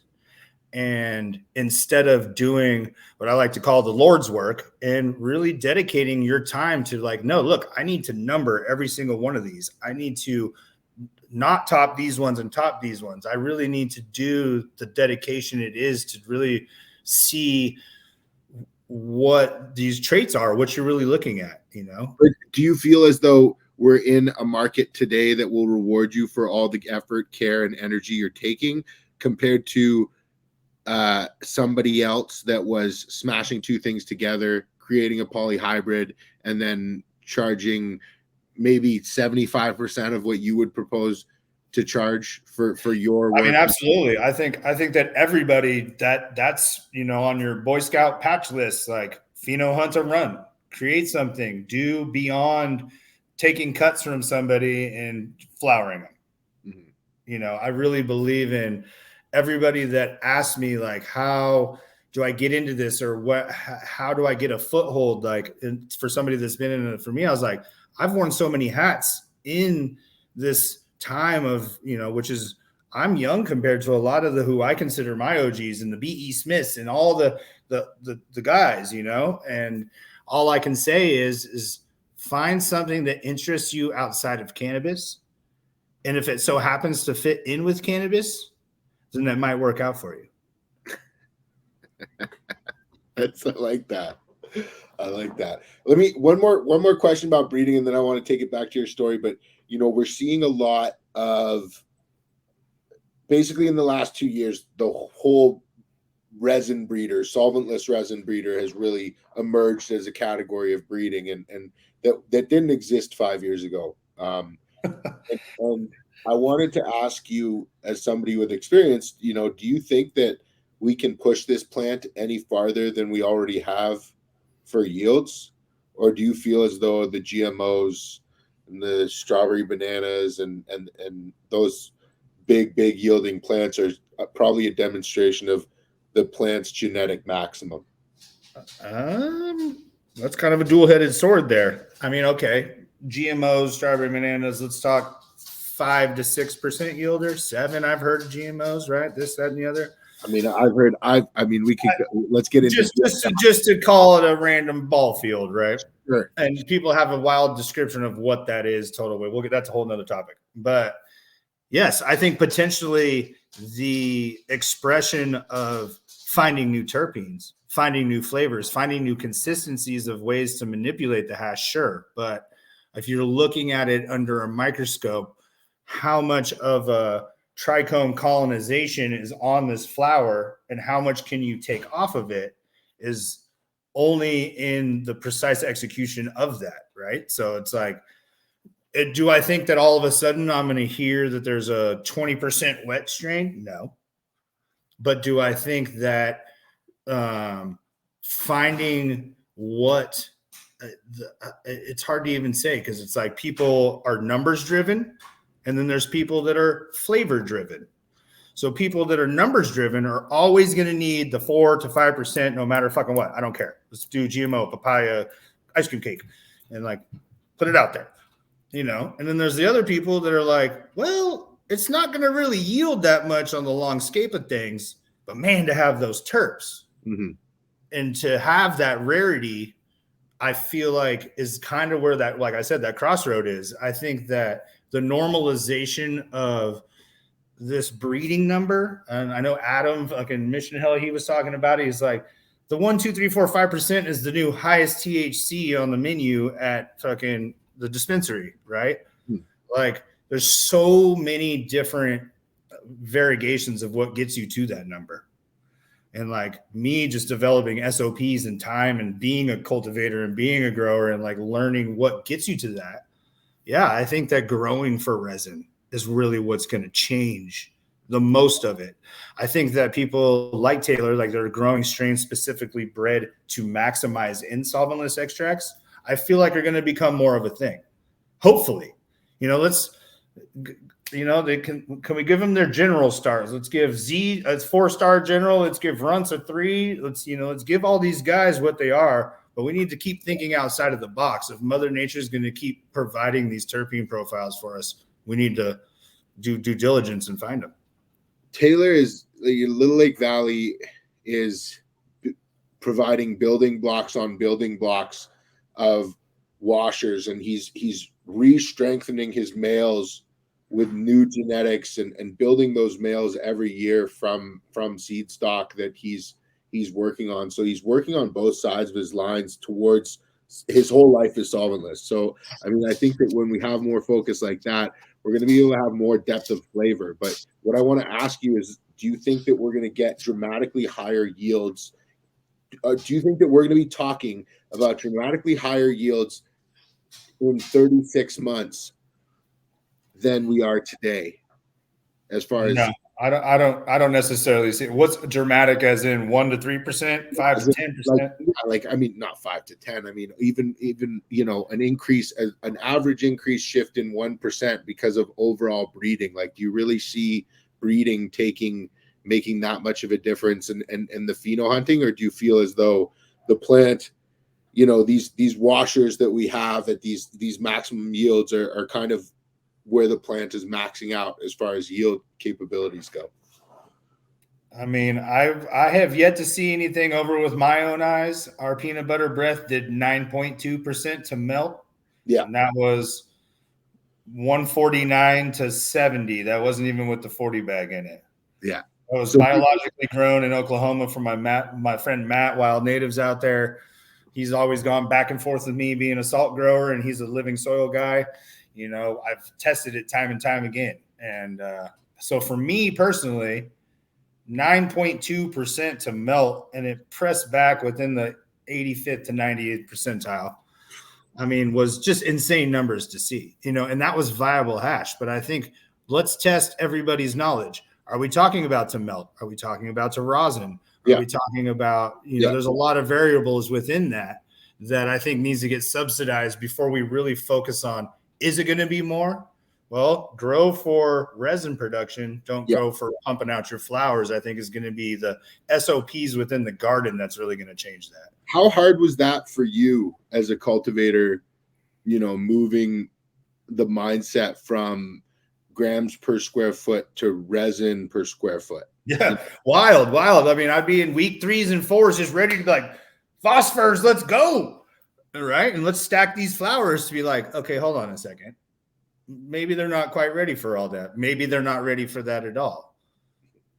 I've still got a long way to learn on my transition into that. I unfortunately thank goodness for Troy. Like he's been holding down the cultivation. As you guys see, I've been on the road. I hate being away from my flower houses, but I got a great team that's holding it down. But yeah, I think in the long run, and the answer of that is, I think that no, I don't think that there's going to be some GMOs are 7 or 8. There's going to be a 10 to 12 anytime soon. And if there is, then what have we been missing this whole time? Yeah, no, I think it's an interesting topic to always touch on and see where people think, because a lot of people are pheno hunting and breeding for resin now, but I think the diversity we're going to get is pulling flavors in with more acceptable yield numbers. But as far as the performers, the top performers in yield, I think we're going to have a hard time pushing that number as far as just what the plant can bear. Right. I mean, we're talking mass per area. Yeah. How much more? Look at who's Schwale, the guy. He's got all the crazy boop boop boop boop. Yeah. Farmhouse. Farmhouse. How much more can you stack on top of that thing? Right. It's. I don't know. Maybe interesting. A lot of the guys that I have on the show are, when I ask them about the issues around comparing apples to apples with yield, a lot of these guys are more artists than anything, and they go, listen, I don't listen to any of that. I don't really pay much attention to it, and I know what I'm running, and I know what my number parameters are, and so like when I hear other people's numbers, they're kind of just like fairy tale imaginary things that I don't really pay attention to, and I'm like, that's cool, but that's not how we progress faster as an industry. Like if we all can be talking with the same nomenclature, the same vernacular, apple to apple, and going 100%. What did you yield? What did I yield? What did you yield on this machine? What did I yield? And we're all talking about, off the press, or we're all talking, and we're talking. I feel like that as a hash maker, that's one of the most valuable tools you have in your toolkit is to have your playbook of the genetics and how it was grown. I mean, you have to know a whole lot more. Is like, oh, ice cream cake does this. Like, no, okay, well, is it greenhouse, outdoor, indoor? Is it salt soil this? I mean, there's so many different varieties of conversation in that. But yeah, I think that we're trying to get there. Do I tell people, when I tell people it's 2,200 grams for a fresh frozen pound, they're like, oh, well, I've heard 2,000. I'm like, okay, kilos, it makes it easier. But like, am I under the influence that I think that every single strain has the exact same water weight that we're equating that to? So I don't know. I think that I think for common sense and just common culture and just to have a baseline number, I think that those are safe numbers, Was it pulled? Were those plants pulled out of a well irrigated or very moist hugelkultur bed, or were they pulled out of some Rockwell cubes that were dried out for the last 2 days? Like, right. that those numbers are going to affect. So I mean, at some point, I think water activity has to come into play, and we have to measure the moisture content prior to freezing, and then we'll be able to add one more step of math to the equation, and then we can demonstrate or agree on parameters, and then reach a more valuable piece of information than we can exchange than this quasi dick measuring. Yeah, it's like the rhetoric is like, oh, it has to be this, and like, here's my 5%er. Yeah, right. Yeah, no, I think it's going to have to be the community that comes together a little bit more on, coming to acceptable terms on what it is that we're actually looking for. Why is it that we're chasing the highest? Like, I know a lot of people's markets, and I know a lot of hash kids, they all want varietal. So why do you need 10,000 pounds of one flavor? Because it yielded the highest. I think the issue really resides in the variability of cannabis, and going to understand that from varietal to varietal, you're going to have one that, you know, the 90 to 120 is decidedly and standoutedly the best, and it's the best on its own. And then you could have another varietal where the 45 all the way to the 160 is what the majority of people would prefer, or 50% of consumers would prefer. And so it's very hard to I mean, you all know me. I'm a full spec guy, baby. Bring those Kinibs on. I don't care if I don't care if I got to wipe the banger just a little more. It's all good. So let me ask you this: being a salt grown guy, a self-proclaimed salt grown, don't put that on me. No, I have. I'll give it a quick breakdown. I use cocoa, 7-gallon pots. I use House and Gardens Coco's A and B for the base. But every single week, I'm brewing a 300-gallon live organic tea in there. Sometimes they're just ferments. Sometimes they're nettle teas. Sometimes they're herb teas. Yeah, I'm guilty. My whole garden in my backyard's all hugel beds, and like everything that my Oklahoma buddy rolls around in his grave for not just growing living soil already. I took Dr. Elaine Ingham's 5-day intensive. Like, I was in the class with her for 5 days. The girl is that woman is Captain America of sorts.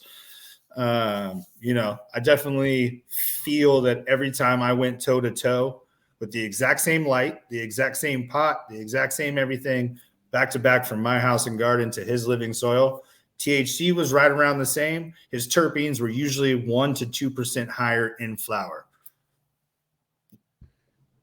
Were there, you had to try to keep that control, 2 different environments and 2 different houses, but we're like, just did one specific single light. Let's really battle this. I really want to see. And like our consumables and like the salts that I'm using plastic bottle nutrients are obviously not a viable thing for this earth. Like, I understand what biologic farming and living soil is absolutely what everybody needs to do to be, sustainable. COAs. I guess a dog caught in his old ways, I guess maybe a little bit on my one old school house. No judgment, brother. It's just knowledge for the community. So COAs and philosophy and theory aside, in your career to date, can you make any observations on salt grown versus organic, as far as, a hash maker and a cannabis consumer goes? Like, do you feel as though one does certain things or certain terpenes better than another? I have a conflicted demon on both sides of my shoulders, because at the end of the day, on a molecular level, what is it that makes that trichome? It doesn't matter if it was fed with muddy organic water or salt water. What it's actually transpiring into is on an elemental scale. It's not what input made it. It is what it is. So like the owner of Access, he says that as, what is it really? Can you, and I think that should be more of a thing. I think it should be have a salt grown, a cocoa grown, everything lined up on blind taste testing. Can you really tell a difference? Is it, and that's has its own judgments on people's palate. But on a molecular level and on a scientific level, what is the difference between a trichome head that was grown with salts or was grown organically? Is there any? I'm not sure. I don't know about molecular. I think the theory behind the organically grown is that there's more down at that root zone to create opportunity for the plant to create more offerings. And I think, when we focus on COAs and terpenes that are present, we have to remember that we're only testing for the terpenes that the lab has standards for, and that we have to just understand from just simple familiarization with these plants that you could take 3 cultivars with the same 3 dominant terpenes in the same order, and they're vastly different. And that has to be from the major effect that the minor presence of those minor terpenes, esters, flavonoids, and different compounds have on the magnification of certain aspects of these major terpenes. So I think that there's a lot more to unpack there, and we're going to look back in 10 years and be like, man, like we were trying to read a map with we're only looking at 30 of them. We're looking through how many terpenes are out there? No, absolutely. I think so talk to me a little bit about so with the breeding project, is the plan now to cross a number of sort of hype cuts into this longer flowering varietal, or what are your thoughts? No, I'm not interested in any hype cut on this thing whatsoever. I want to get some heirlooms on it. I want to get some staples on it, and I want to get some rare terps on it. I think that especially what Taylor's provided us and what it gave me in seed form, and trusting some well-known breeders that appreciate the work that I've put into it. It is a true F5, and I have Mary stemmed it. This thing rips, this isn't an F1 toss and cross. This is a two-year passion project of my life that I didn't make not a dime on for a long time. Yeah. And I've only given it to about 5 people, and everybody has reported back nothing but good, besides it's just a long strain. Yeah. And I've seen that because of the Kim heavy father, that after 3 or 4 weeks, the flower starts yellowing like most Kim strains. Yeah. So maybe get something with color on it. Yeah. I don't know. Let's have some fun with it. This is kind of my open 2023 to the world. That's awesome. Who wants to put some stuff on the waffles? So I know. So what happened after 2020 or 2020? Was it 2021 when you worked on the project with the frost? So that was 20. That was like basically all the way through the Three Bros time, and then kind of got into the later part of 20 is when I went and started helping out in Oklahoma with that living soil project that I was talking about. Helped him build a 35 light dual spectrum, which was actually tri-spectrum. We had thousands and 630s, but the 630s I had both different spectrums in. So we had 3 different colors of light, all in living soil beds on the HD grow boxes. So that was kind of like my first, how do I take my hydro mind and put it into living soil? And we kind of collabed, and he was like, look, let's do it this way. So that was kind of like. Is that what you took Elaine's class for? Sorry to interrupt. No, you're not. No, that was a stern look from Matt being like, hey, her intensive's coming up. You should take that class. And he flew out and he came and sat with me. He knows her very well. He's converted 5,000 plus acres of wine land in Napa, Sonoma. He is my soil nerd guru.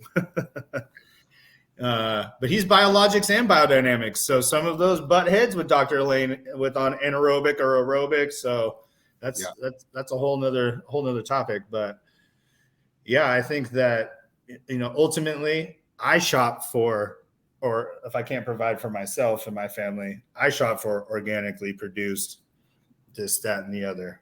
Yeah. Am I going to sit here and talk shit to Athena? No. Do your thing, boys. If that's what you're going for, then go get it. But if there's always going to be a mindset of which way am I going to go with anything in life? And I think it's just a decision of, it's going to take more understanding of what's going on the mother nature cycle of how everything's breaking down and keeping your soil alive and doing soil samples and really being attuned to why you're doing this. Yeah. Where I feel like some people are in a mindset of just rinse, wash, repeat. Yeah. How did you design the living soil indoor cultivation? Was that in beds? Yeah. So the HD grow box, they're really beefy gusseted metal trays. He's up out of Northern Washington, Seatown Gabriel, a lot of Tree Hawk Farms, a lot of them are really nice, beefy 4x8. And then we use the grassroots 4x8 bed, and then built in all of the layers of the soil from there. I think he's on cycle number 9 or 10, I want to say. Right now. Cool. Always does cover crops, is pulling foods and yummy things out of it. He's expanded into some light depth greenhouses and A couple of Swains, one small team show. I won't call him a one-man show. He's got a great team over there. But if any of you guys in Oklahoma, like if you want to see what Living Soil is really all about, go see Matt, Wild Natives, for sure. That's very cool. So at what point did you hook up with Access Rosin? So that was when I was working at Three Bros. So that was pandemic beginning.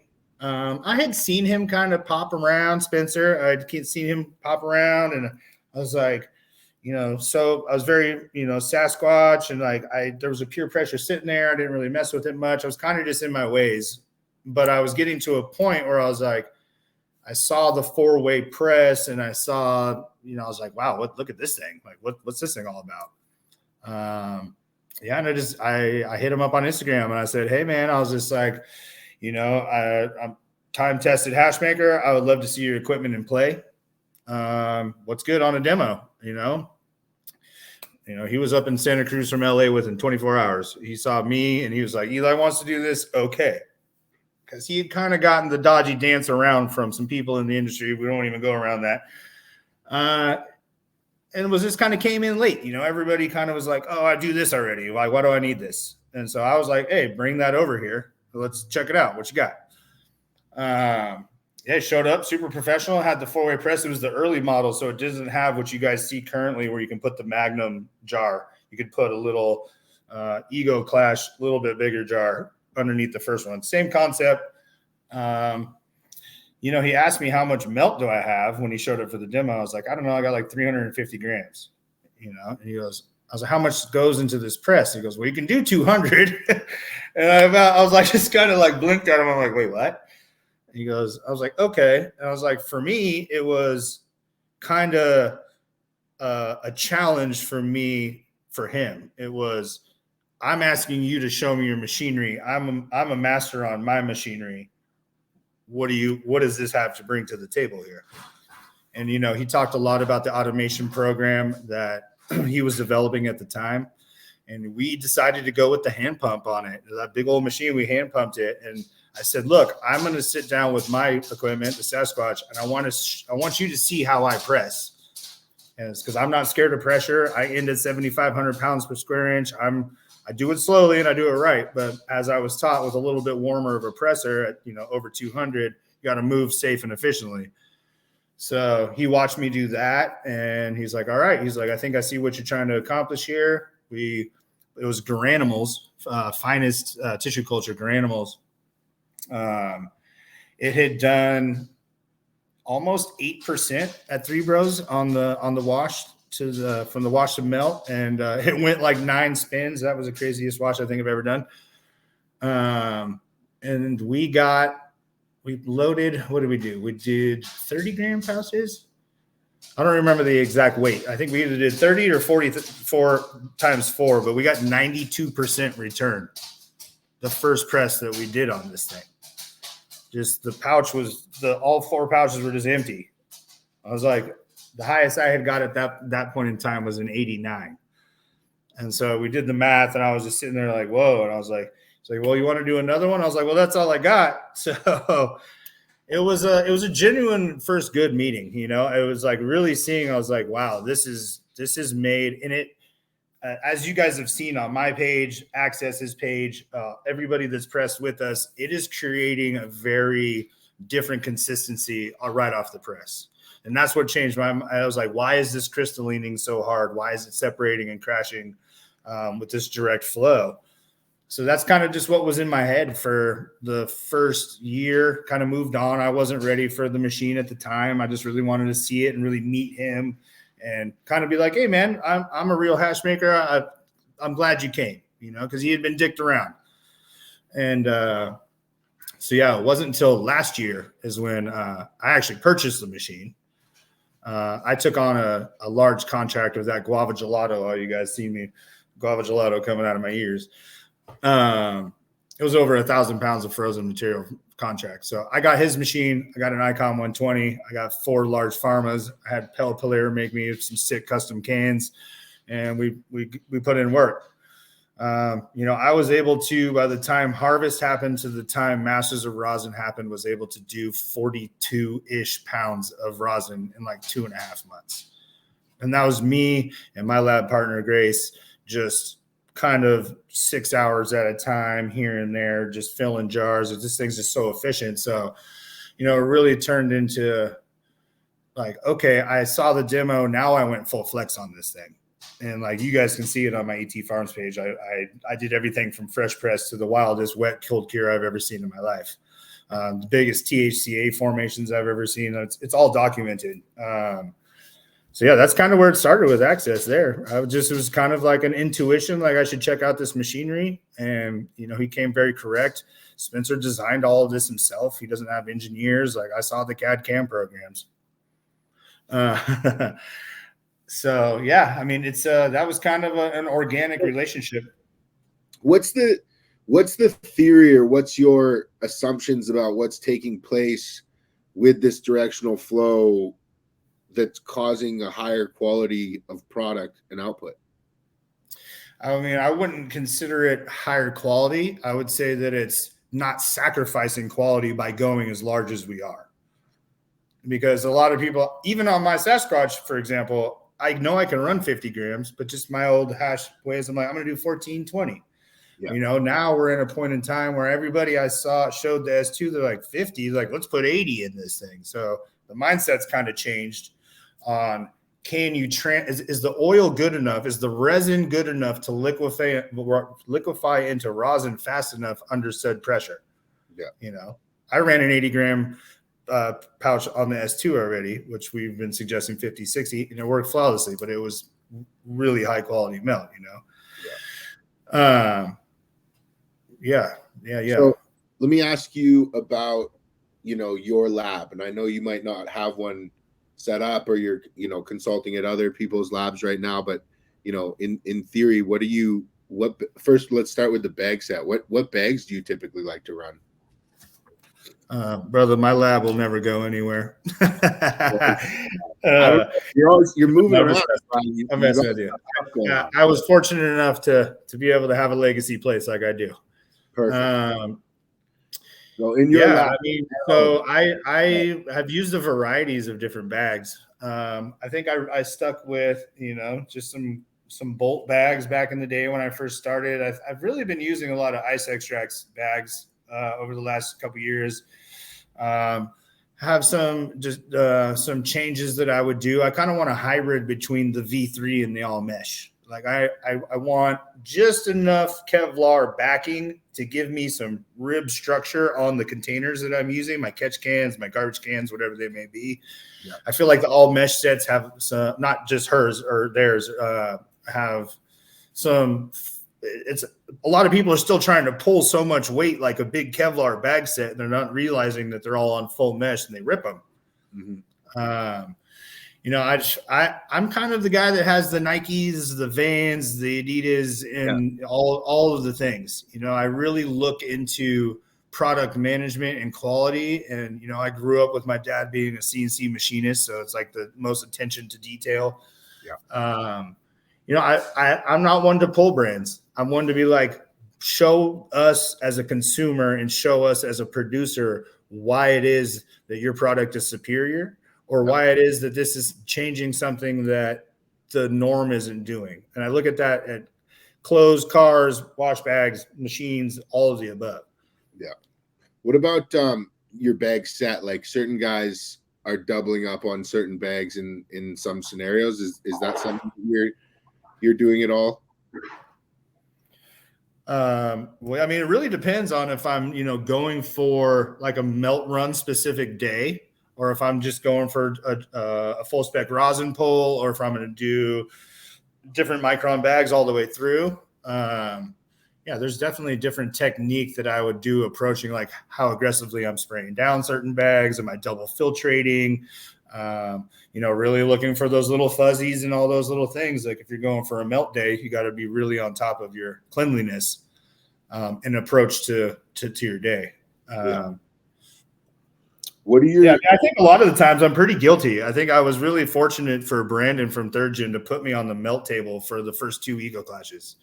The first one, he's like, "You're not hiding in rosin. Bring me your melt. Let me see what you got." I was like, "Okay, all right." I was like, "But I'm a rosin boy." like, and then, you know, it really gave me a respect to my own cleanliness and like processes in my day. I'm like, man, just a little, this micro little, it's going to mess with your juju if you're going for that. It's unrelenting. Melt is wild. It's so, you know, that's what I'm saying. Like, I don't try to be judgy on brands. I think that there's a lot of quality brands out there, and I think that there's a lot of shitty brands out there. And I think that open forumly enough that we've all discussed a lot of those, that we know what people like to use. And I say, use them for yourself. You know, I that's the only thing. I know nobody has a exponential wallet just to keep throwing towards things, but yeah. You know, there's some big manufacturing bag companies like Resin, Ice Extracts, all the Bubble Mans. Everybody's different, man. Some people are like, I like messing with people. I'll use like 2 Bubble Man bags with an Ice Extract bag and like a Rosin Evolution bag, and just come up with random microns to tell people what it is. The forced collab. That's amazing. Yeah, have to do it. Absolutely. I like how this one drains a little bit better, you know? Absolutely. What about your experience with washing with cubes? Is it something that you're a fan of? Are you open to it, or do you prefer washing naked? That's all I did with that icon. That's all I did. That whole guava gelato run was all in their ice cubes. Like I said, icon 120. We usually load about 30,000 grams into it, and then kind of give it the first like half pull, and then try to get a little bit more down in there after it's settled. Probably anywhere between 16 to 18 pounds at 2,200. The bags are, you know, my concept was I don't want all of the wet material to come out of this machine to where I have to catch it in a 240 bag and then flop it back up into this machine again. You know, so I was like, okay, bags, stop that from happening. Up until that point, hand washing, I had done both, and I had tried to weigh the differences. But yeah, I chose to do it all bags. I definitely had some bags rip and tear and get stuck in impellers. You know, that's just how the cookie kind of crumbles in that machine, where sometimes it can, a corner can get sucked into the vortex and it'll wedge. So I know 90% of the people that I saw were bagless.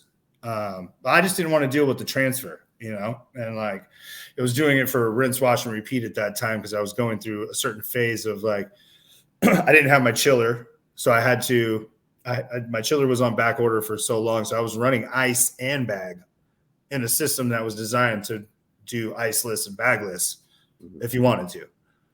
So did you feel like you were sacrificing any yield or quality or not at all? I mean, the guava and gelato itself, you know, I was getting anywhere between 2.5 to, I think the highest pulls I were getting were like 3.2, 3.4 to melt. So I knew it wasn't a huge yielder in the main place. I mean, for Oregon sun grown, beautifully, you know, living soil out in the sun out here, it's beautiful material that went into it. But I didn't get to do any side-by-side data with the icon myself personally. I always chose to use the bags. I'd say out of 70, 80 washes that I did, I think I might have torn 1 or 2. It's not like I was going through, you know, consumables super fast. I just think that bottom agitation has a chance for things to get stuck. I mean, it's just kind of how it's designed. What were your overall thoughts and impressions on the icon after working through all that material with it? A lovely machine. You know, Ashley and her partner and all those guys at Ice Extracts, you know, I first saw it get dropped at the 19 Ego class. They brought him out there and I was just like, what's that thing? So was everybody else. Yeah, no, it's a beautifully crafted piece of machinery for sure. Yeah, I have nothing bad to say about it. Dude, like the I've heard others comment on, you know, really enjoying the variability in the controls and the ramp speeds and you know. Yeah, absolutely. I think, you know, and you know, now that I'm with Access, I'm not trying to sound, you know, business like at all. This is just my experiences. There's just the 2 different types of motors. The high frequency motor that's revving up and turning down is really awesome on the Icons and the Ospreys, to where you can create a vortex and like have it kind of do its thing and then kind of come on back down, and you can go however you want speed wise within that, right? Yeah. It's super cool and variable on all numbers. Their touchscreen basis is really nice. I think the only difference in what the access on motor wise is a servo based motor. So instead of having to create torque and RPMs to spin the water, it's literally on a servo that's electronically controlled by every 1/16 of an inch. So you can go me, or you can go 5 different rotation. It's all customizable, but you're not having to create a vortex to move things around. Your paddle is what's moving. And so we ran into a situation with Leaf that we were running 85 pounds and we had it filled up, and it was too slow. Not a bad problem to have, but it was such a touchy motor that I was like, man, this is really not moving it enough. Not saying that the other ones can't do that, but that was the only difference that I saw in actual motors, high frequency motors compared to servo motors. What was your thought prior to getting involved on the commercial side of this machinery? Like as a hand paddler, did you feel as though these machines were at a level that could produce the same quality? And were you surprised coming into it, or did you know kind of? It's a great question, man, because that was something like, hand wash or die, spin number 1 only 90 like people get so specific on what they want. I'm like, bro, I'm mixing wash 1 through 4, and like you're getting all the specs. Like, smoke that shit. No, sometimes, but no, I threw my 90 bag in there. I threw the Ice Extracts 90 in there off that Icon. I was like, first pull, we had 30 something pounds of hash in there, or material in there. Sorry. Pulled the first 90, pulled the melt, smoked it, was absolutely 6-star. Pressed it, and I took top 20 out of top 40 at Masters of Resin with it last year, or the beginning of this year. Oregon field grown guava gelato. Wow, that's awesome. 90U. It was 119 to 90. Because like I hate single spec people. I love you guys, but it's always what bags on top of it is what we're talking about here, people. Absolutely. So no, yeah. I mean, and now I've seen it time and time again that like automation and scalability to anything, my back hurts. You know how long I had that paddle in my hand? A long time. So, and especially with the Bruteless 65, like I was literally like big hand stirring, right? So I'm like, can automation and machinery keep this mojo going and not just, right? Yeah. I think that's kind of why all of us, strayed away from the OG like Bubble Magics, unless you put a speed controller on it. It just beats the crap out of your material and makes green hash. So, I've seen all of these companies make a very quality product and be able to make good rosin. My goal, can you still make good melt on these things? That's the ultimate judge to me. And so I implore any of these companies, like, what's up? Let's make a 6-star melt competition with your automated machines. That's awesome. I'm into that. So what are your thoughts on top agitation versus bottom agitation, having so much experience on different machines offering both? I'm going to have to say now, being exposed to top, it's got to be top. There's no mechanical bindery happening in the bottom. Yeah. That's it. That's really, and like, that's not because of anything or other. If you just look at it, like there's, the top agitation is allowing, when you're spinning the vortex down, to circulate down instead of pushing up and propulsing back around again. I feel like I'm no helicopter pilot, but I would love to see somebody that understands the jetty and the propulsion, like to really look at what cyclones we're creating. What's pulling it off? Does it need to be a little swish, or does it need to be like a stir? Well, I mean, that's a question I have for you. Like in your mind, what are you thinking from Frenchie and like MTS and a number of others who are in this school of thought that the rotation and the vortex and the pressure created from that vortex is what is creating the separation, versus others who are saying that transition and shift is really what's assisting in that separation. Like, what are your thoughts? Well, I'm gonna just pull a Bay Area answer. I'm in between a thistle dance and a Roomba. So you can see me gigging, and you can see me twerking, and you can see me dancing. But what's my water doing? It's doing la rumba. That's all I'm giving you. Yeah, that's all I'm giving you. All right. Don't splash water everywhere. Maybe is the only thing I have to offer. All right, I think that's fair assessment. So, I mean, touching on this rosin versus melt thing, and Brandon putting you in melt, are you now? Where's your preference lie? Are you still a rosin boy, or more towards melt these days, or what? I just want to make the 91U bag and the 89 bag. And I just want to carry them around like a hat. It's like some shorts. No, it really, like I said, Brandon throwing me on the melt table really made me like clean up my act. Like I'm not trying to hide anything in my rosin. My lab is the same cleanliness, but like double filtering, throwing your hash into a cold water colander and letting things float to the top throughout the day, cleaning that up. And there's a lot of things you can do. And I think that a lot of people are stuck in their own tactic. But what I try to teach is SOPs, and what I try to teach is people when they're asking me is, what makes you comfortable? What are you trying to achieve here? And like, let's work there. I don't think that automation or hand stirring, or you're using a wooden spoon or a fucking Stanley shovel, as long as it's clean Stanley shovel, people, do you boo kind of thing. Are there any like specific tools or tools unique to you that you've come to rely on or tend to regard as highly valuable in your hash making process?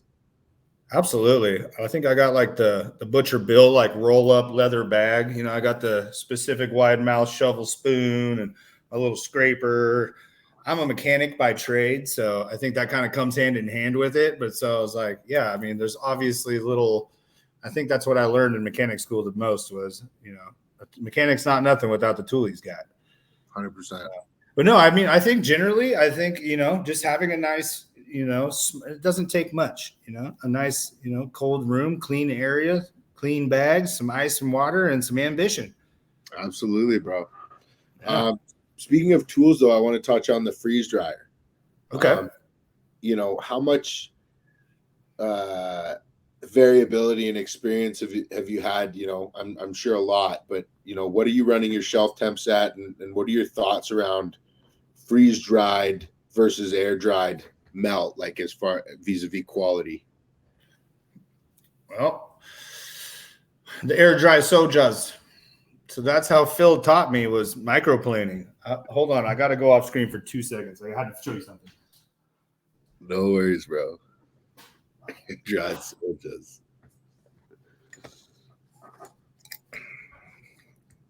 Yeah, shout out to the homie Air Dried or Bust. That guy, he's doing some good work.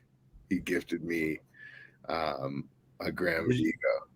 Oh, did you? Oh, nice. Yeah. So did you see that we pressed his double verde and that purple haze on the black Afghan at the Gasman's show? No. Oh, yeah. He came through. So look, this is for all to reminisce. It's actually a brand, people. It's not just what we're doing. Oh, micro playing that stuff. So I mean, hey man, I learned before to answer your question. I learned before freeze dryers. Obviously freeze dryers are out there. Came from the cheesecloth in, pushing down bubble days. Do you feel that there's a quality that can be achieved in or in air drying that cannot be achieved in freeze drying? I feel like I'm sitting on a dagger right now answering that question. Pass. I'm not trying to put anything. No pass. No, I like it. I like thinking about it. I feel like pulling something under vacuum at negative temperatures is definitely changing the structure of what's in this machine. I definitely know that people say put cold traps on your freeze dryers and look at how many terps you're getting pulled out of there. Look at the hydrosol water coming out of your freeze dryer. So I always say, and when I'm consulting people, if you have an area where you can keep 50 degrees and dark and have some nice aeration and airflow, air dry. Are anybody really going to do that these days with what freeze dryers have to offer in compatibility? Some of like Dab Ninja didn't tell me his speed. Jindo told me she's got it down to like 3-4 days. I was like 5-6 days. Like, is it going to mold? You know, there's a lot of questions like in cleanliness of the air drying process, which can be hermetically sealed. You know, we can clean that up. I don't know. I like them both. I would say that I would have to say every time I'm sitting at Ego or every time I see air dry heads, I'm like, ooh, there they are. Would a better rosin be produced from properly air dried heads that were then? That's what I'm saying. He came. So Dab Ninja, he came through to my table and he goes, hey, I got like 30-40 grams of air dried heads. You want to press them? And I'm like, what you got? And so he like had, I think 13 grams of, I don't remember whose genetic was, but I know I haven't even hit it yet. I'm scared to hit it. It's on my dining room table over there. It's way too sativa for me these days. It's purple haze on the black Afghan. It's something rose, something. So we pressed that first, and I was on the throttle, and I showed him. We did it at 170. He goes, you know, this is air dried heads, move, you know. So we no slip, no blowout. Had some really nice rosin come out. And then he's like, oh, wait, I have like 30 grams of HBK's double chili verde. I have a jar of it over here. He left me with the jar of it. But we did that on a 42-gram press. And he just was greasing the puddle all together as it was coming off the pouch. It's beautiful. I think we both have footage of it. Ooh, but I haven't been able – nobody's air drying enough to have that competition. Same strain. Same grow, same wash, air dry one, because that would have to be what the variable is, right? It has to be all the way up until the point of the drying process. Yeah. Well, are we going to get to a point where, you know, that's what competition grade resin is versus resin for the masses? You know, it'd just be very interesting. What's your answer, Jameson? I don't air dry or bust? No. Like I air dried on directly on cardboard for the first 3 or 4 times I air dried, and then I figured out the wax paper. There was supposed to be paper between the cardboard, buddy. And I was just not like, I'm not a dainty microplany. I got big knuckles. Yeah. So so I wasn't long for the micro planing or this, and the sieving was tough for me too. So I didn't have a lot of experience with air drying. I didn't have a lot of experience, a deep amount of experience until the freeze dryer came along. So it was just interesting. And I always realized, like, I would smell and taste that freeze dryer water. Like, it was just so interesting to me. And I'm just like, I'm definitely. Wait, you would drink the water coming out of the freezer? But I would, like, bro, I tasted it more than once. Like, I tasted that shit for sure. Hey, it definitely crossed my mind a couple of times. I'm drinking wash water, but I'm like, I don't know. That's a little shiny. That's a little shiny. It was weird, but I had to do it. But, you know, just kind of understanding that. And I mean, you have to put into account that, of course, there are terps that are, you know, releasing into the air that you don't see, and these are the terps that you get to see from the freeze dryer that are released into the water. So, you know, until we really do some more research, we're not going to know. It's in the air. I think it's a toss of the coin at this point. Are you playing with your shelf temps much, or do you kind of set them at a certain level on everything, or what are your experiences? You know, I've seen some. I mean, Harvest Right and all their greatness of dialability. We'll leave that at that. Yeah, I mean, I've been suggested anywhere between 35 to 55. I feel like I kind of find a middle ground right around 45. You know, a lot of people look at me weird. I turn my the oranges up on top. Like, I flip the basket over. Like, isn't that supposed to be the tray heater? I'm like, no, it's up here. Don't worry about it. You know, but I also, you know, this is free game this is a free game Wednesday. You know, I take as soon as everything's frozen, you know, full tray, I'll pull that slab off there, flip it, get it off the parchment paper, sit it back on the tray, put another piece of parchment paper over it, and smack it with backside of my spoon and break my ice water hash once it's frozen into a bunch of little pieces, little Thor smash all the way down. The amount of time, I don't go by freeze dryer timers. They're highly inaccurate. You should not be like, oh, final dries 3 hours from now. Let's go drink a beer. Like, pull that thing open and look at it, stick your tool in it, drag it, I think that by making that surface area completely full of chips, I've been able to shave 1 to 3 hours of dry cycle time off. So, I mean, especially when you're needing to maximize space and really fill those trays up deep, because, a medium will hold about 100 grams full, as long as you got that water hash ratio together, where a large farmer might be do 150-ish plus. I think that if you're going to use the freeze dried game, it's about maximizing space and time of the machine running itself. But if you think about it that way, how much shelf, cardboard and bookshelf space do you need to dry sieve the same amount that would fit into that freeze dryer? So much. Right. Yeah, because you just have to salt and pepper it across this parchment, So I think that there's balance to it. I think on a smaller craft hand, either hand or automated wash scale, I think if you can pull off air dry, I think that you should at least learn how to, as we'll go back to it. Yeah. Microplane. Watch your knuckles though. Nobody wants blood and knuckle in their hash. Absolutely. Right? I want to. I got some on my knuckles. I won't lie. They're there. I do too. I want to ask you about Fresh Press. What are your thoughts on it? Fresh Press. I think Fresh Press is the beginning of the Bible.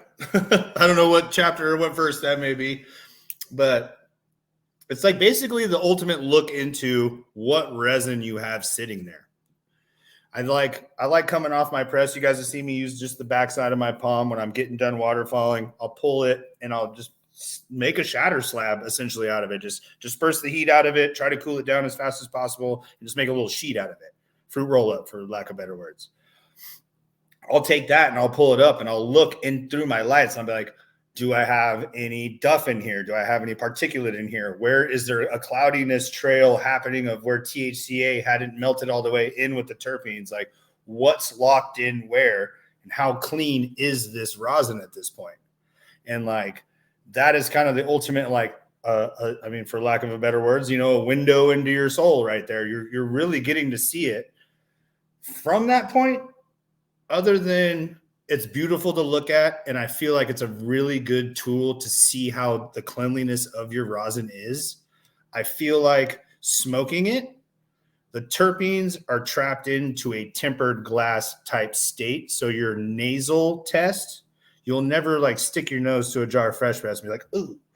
I mean, there's some out there, obviously. But I feel like as nature does its progress, whether it's cold cure, jamming, this, that, and the other, like the terpene profile becomes so much more pronounced beyond the Fresh Press stage. I think that I've had a lot of good tests on considering how much THCA to terpene content there was. Okay, how fast is this buttering? How fast is this greasing? Is it turning into just like a dry crumble? Is it turning into like a wet kind of, I can smash it around and kind of be cold cure eventually? I think Fresh Press is, I think that's kind of the, put it on the table, be like, yeah, man, look at it. If you can get that bubble free, clear, like, it's like a pane of glass. Do you feel as though Fresh Press will be less popular in the California market in 3 years, or do you feel it will be the same level? I think that the desire for it will be the same. I think it's up to the distributor and the people that are holding on to it to respect what Fresh Press takes to keep it Fresh Press. I think a lot of people get saddened by the lack of caring for the product. It's sitting in a warm environment, or it gets cold and warm, or if they're opening it, all these things really, like, if you're really trying to maintain that glass and that look, like, it takes kind of a specific environment for it to kind of really. It's a lot. It's a cold chain, and it's a lot of pressure on the transportation of that cold chain. Like, one of my personal feelings, and it might not be right, is that if I give you a gram of fresh press that you then enjoy to take home, sit on your router, marble up, and then whip into a cold cure, Right. versus if I took a 4-ounce jar Right. of and properly cold cured that jar out over a week or so, and then whipped it and then served you that cold cure. My opinion is that that cold cure that I served you out of that mother jar is going to be a lot more terpy and louder than the 1 gram that you whipped up from fresh press. Yeah, I think that do you agree with that, or do you absolutely? Yeah, I think that just trying to do it in that small a form with that much air exposure. Yeah.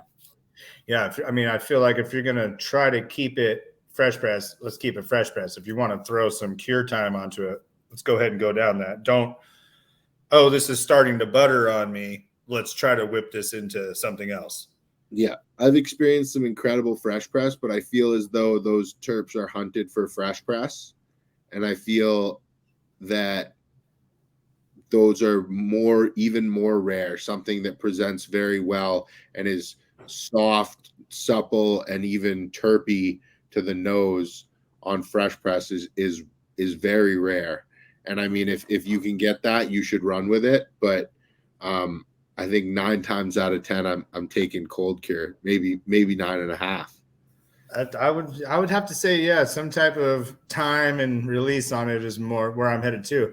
But man, I'm just telling you, there's something about just having a big old 1/4 pound sheet of fresh press in somebody's face. Just feel like, here, look at this. What are your thoughts on jams? Have you played a lot with heat post process?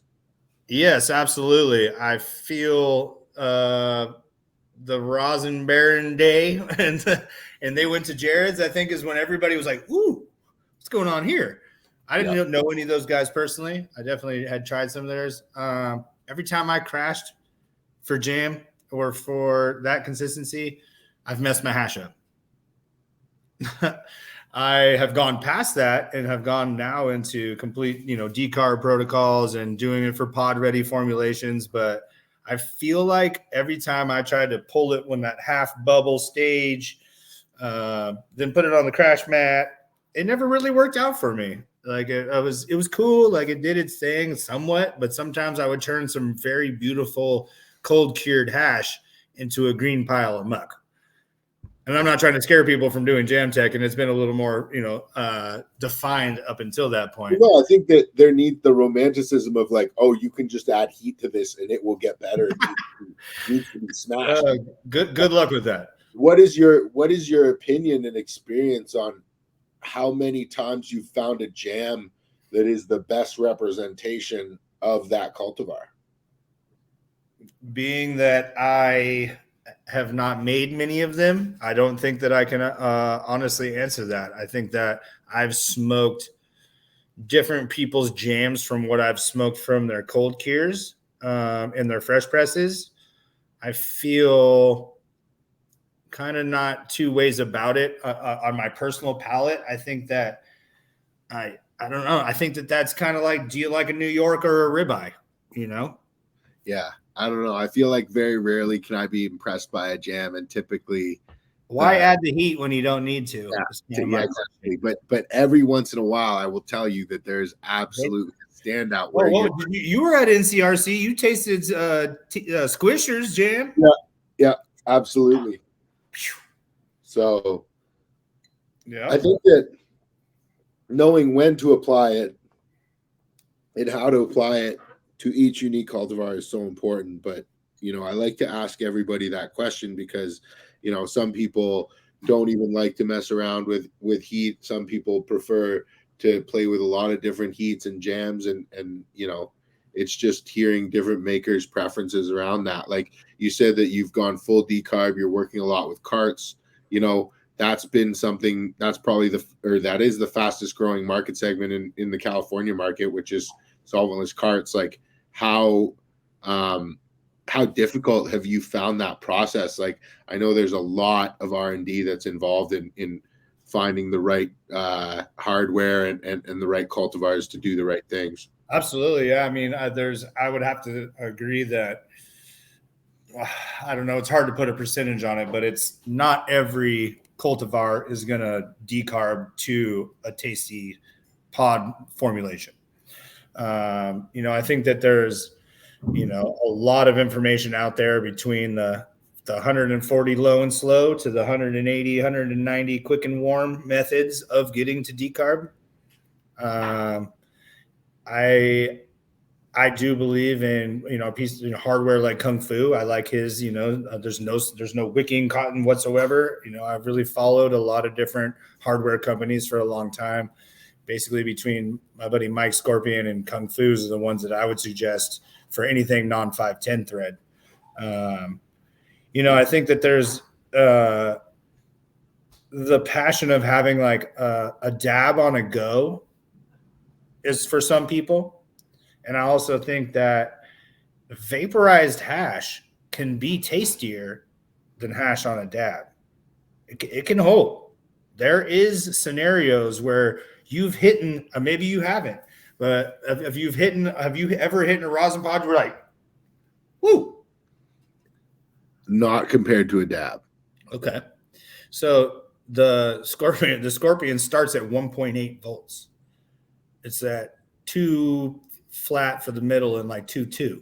His whole concept behind this thing is just like, if you want a dab, hit your rig. You want some terps in your pocket. You want something to taste bomb and be able to be in public and get high, and it still tastes like, ooh, let's turn these things way down. Where I say I love John's, hardware too. The Kung Fu series is like, you want a dab in your pocket, buy one of them things and fill it. They hit hard and they hit quick. So I think that segment that's coming online is this convenience like the hot dog water Mario Karts, or is this, can we make this craft too? And that's all going to be on the hardware, and it's all going to be on the it's going to be half on the hardware. The rest of it's going to be understanding decarboxylation, understanding the boiling points of what terpenes are boiling where in this decarboxylation phase. Is your container tight enough that you're not losing any of these gaseous layers through creaking? I've seen people that have been like, when the jar's open, I'm like, oh, there goes 20%.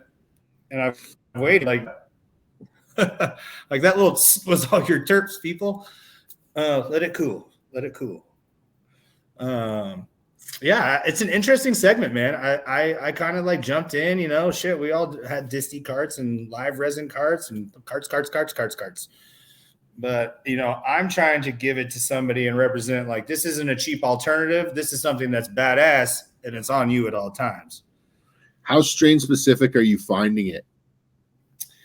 There's a lot of the fruits that maintain better than the gases I've seen in transference. I feel like a lot of the pinings and a lot of the like deeper, musty hardwood ones of the gases don't translate as good into them. Like, I feel like a lot of the super duper fruits translate into the decarb better, but I just hit one of Sumar's diesel dough. It was a completely gassy diesel thing in a pod, and it was tasted like a gas flower. So I think that that's also something as a forum of us hash makers and us people are just going to have to like, don't just be like, oh yeah, I got this tech, I'm going to fill these pods. Be like, let's talk about it. Like, what are we really finding that's working here? Because like, I feel like that's what's been such a driving force of me in the solventless world is that it was never about, fuck you, I have this tech, go figure it out. Like, I'm going to give you 60, 70% of it, and you're going to have to run with it is what kind of where we're at. Nobody wants to just, give away everything for free. But I feel like it's an ever evolving community that we're seeing especially within the solventless community that I've grown within the last 6-7 years of my life. It's like the time is now for us to band together and be, like you said, that outlaw culture can't go nowhere. Yeah. I'm not saying do bad things, but I'm saying like, remember what this is to us. I might have done a lot of different hats and be where I'm at now and do what I'm doing. But for the greater good, like I want this conversation between me and you to mature into people understanding that this is a real thing. And this isn't something that we're just sugarcoating, and this isn't something that we're just glamorizing as a lifestyle. Like, no, this is my life, and it's been my life. I think that, you know, we're headed towards that as all of the individuals like yourself transition into more prominent legal roles. And what we have to understand is creating this community and open line of communication allows us to be able to do business faster than some outsider would be able to do business with us. And so we're not precluding anyone from anything, but the knowledge and understanding that, you know, these individuals exist and are a part of a culture that is more than the business world and more than just the way that they enrich their bank accounts, but, you know, also a sense of identity allows them access to communication lines that allow them to move quicker through complex issues. And that's the same thing that's happening currently with Chads and Brads in the industry, or you know, corporate entities that are, you know, communicating it on business calls all day. They're creating these open lines of communication so that when, you know, movement has to happen, those lines of communication and lines of trust and understanding are already open, so those deals can happen that much faster. So I think that it's really important that guys like you come out, tell your story, people identify with it, and, you know, can reach out, contact you, and you know, learn their way to get into the industry, or get the advice that they need on the upcoming project that they have. So I think it's super important to continue, you know, telling these stories and having events, and, you know, more hash or niche events for cannabis, you know, everything from, you know, flower smoking events to hash smoking events to edible events. I think it's all, you know, that's super important. You know, I think more importantly, at where we're at, I think it's time to hit the torches. Oh, let's do it, bro. Yeah, we've been chatting. I love this conversation, by the way. Thank you, Jameson. Absolutely, bro. I think it's super interesting, just like from where you've come from, and the amount of hats you've been able to wear is quite impressive. I appreciate that. You know, I just kind of a constant quest of wanting to learn and see, push this envelope. You know, I believe in this thing. I can see all sorts of different angles of where do you see can go. Do you see dab culture growing? Like, do I see the what? Do you see dab culture growing? Absolutely. Like, look at all these knuckleheads lining up trying to sit at that table. I mean, yeah. So, I mean, I think really one of the unfortunities, because I'm about to light up another joint right now after I get this dab going, is the flower is, unfortunately for nature, it's, you know, a decomposing product. It's a plant-based product. It's a carbon-based product, and like pushing this narrative of, here, take 3,000 lights of canopy, take 10 acres, take 100 acres. Like, I don't care if, you know, the nitrogen seal way was like, they were trying to do that and they were realizing it was roasting terps. But I feel like what solventless, I mean, other extracts as well, but solventless, especially now, can offer is such a shelf stable product. Like, you can keep melt as long as your freezer turns on for, I mean, I've pressed melt a year later and it was fine. You know, and then rosin itself, especially in like decarb form, now you're turning it into the commodities based market of distillate. It can go in canine products, feline products, health and beauty products. It can get put into so many different spheres of SKUs and marketability, things that you can do with it. I was like, kind of why wouldn't you go solventless at this point? Yeah. We figured out all the different consistencies. We figured out all the different ways to kind of go about this to where it can match what you were having a reason for other extraction methods. So now that we've answered all those questions, why are we moving forward with anything else? 100%, bro. I mean, especially with these larger scale machines, like the, the access machine and the throughput that thing has, and the new presses, like, that changes metrics. Absolutely. I had somebody be so pissed off at me today on Instagram, and they're like, California only needs 2 of those machines. That's 300,000 grams every 22 days. They're like, that's too much. I'm like, well, I just look at it this way. You're not looking at the bigger picture, but I didn't even go down that troll hole. But I mean, it's just, I'm not hating on any other extraction method. I will say that at BizCon, which was my first BizCon working for a commercial extraction equipment, all eyes were on us.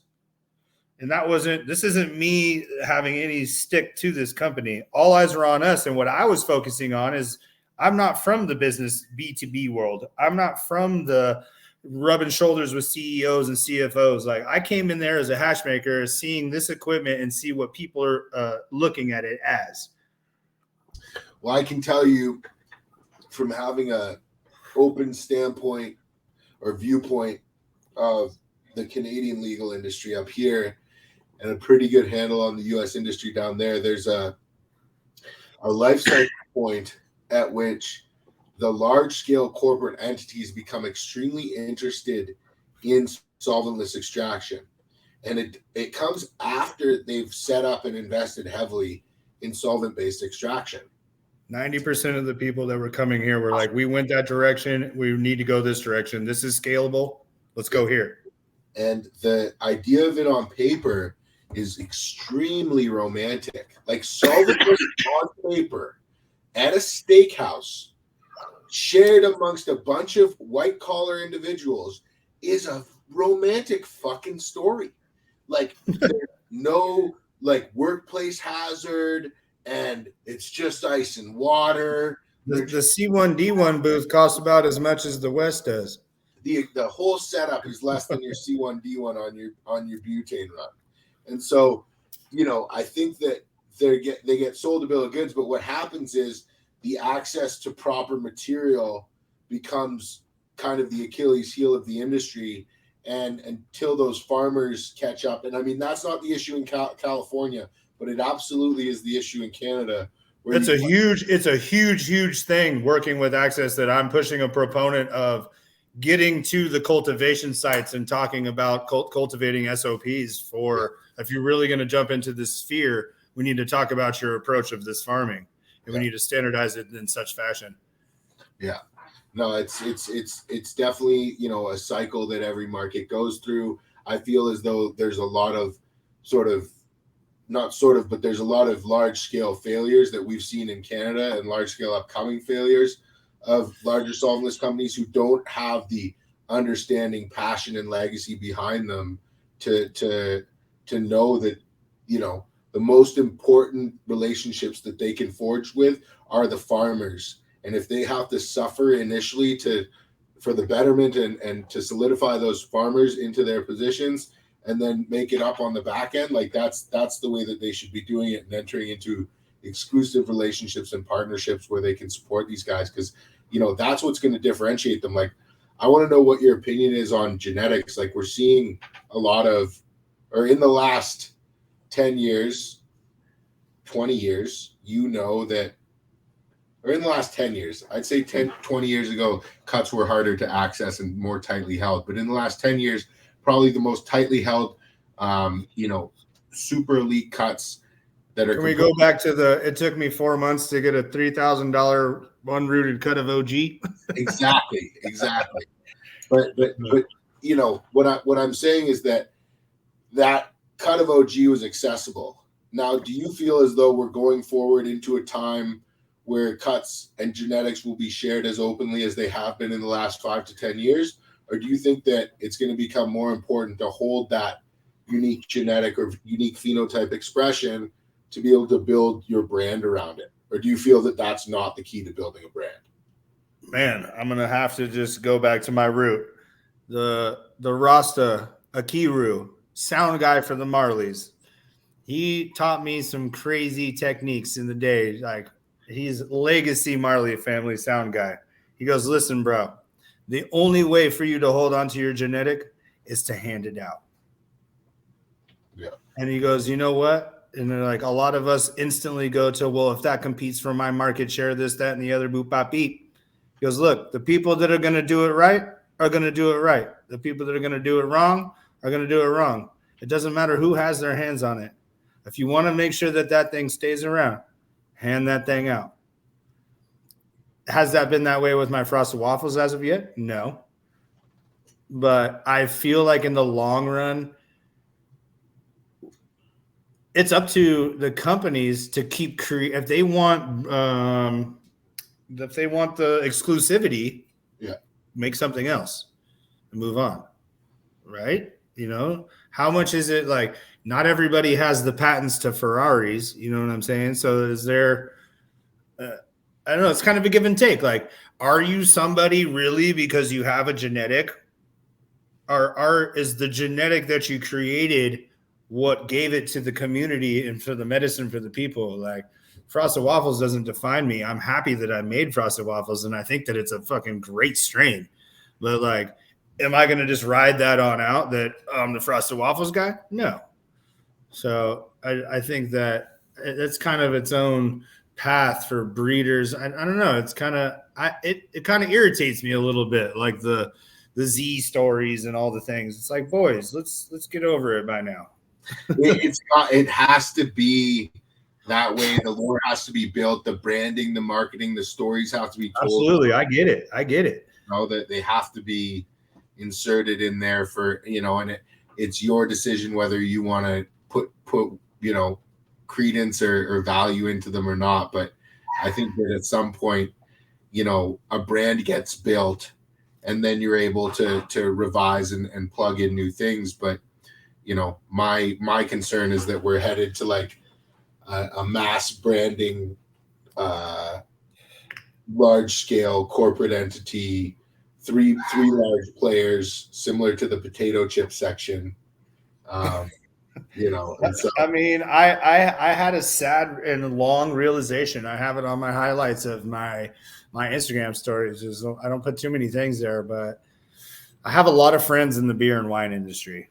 I have, especially in the beer side, and I had to bring up to light to the beer people in the room that in the early 1800s, there was a lot of breweries out there. Then 1850s and 60s started coming around, and the big three came about: Miller, Coors, and Budweiser, all of their respective families.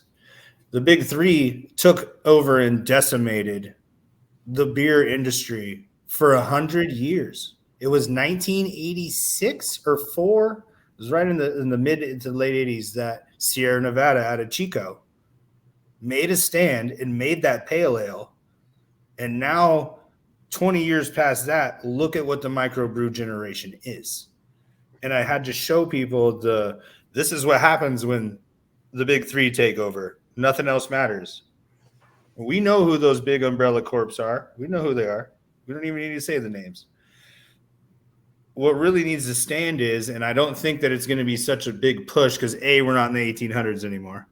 People want what they fucking want, and it's not like against some book that you can't have it. I think that, you know, it's up to, like you said, I don't want to call it outlaw culture anymore. I want to call it the people that actually care. I'm gonna look right in the camera about this medicine.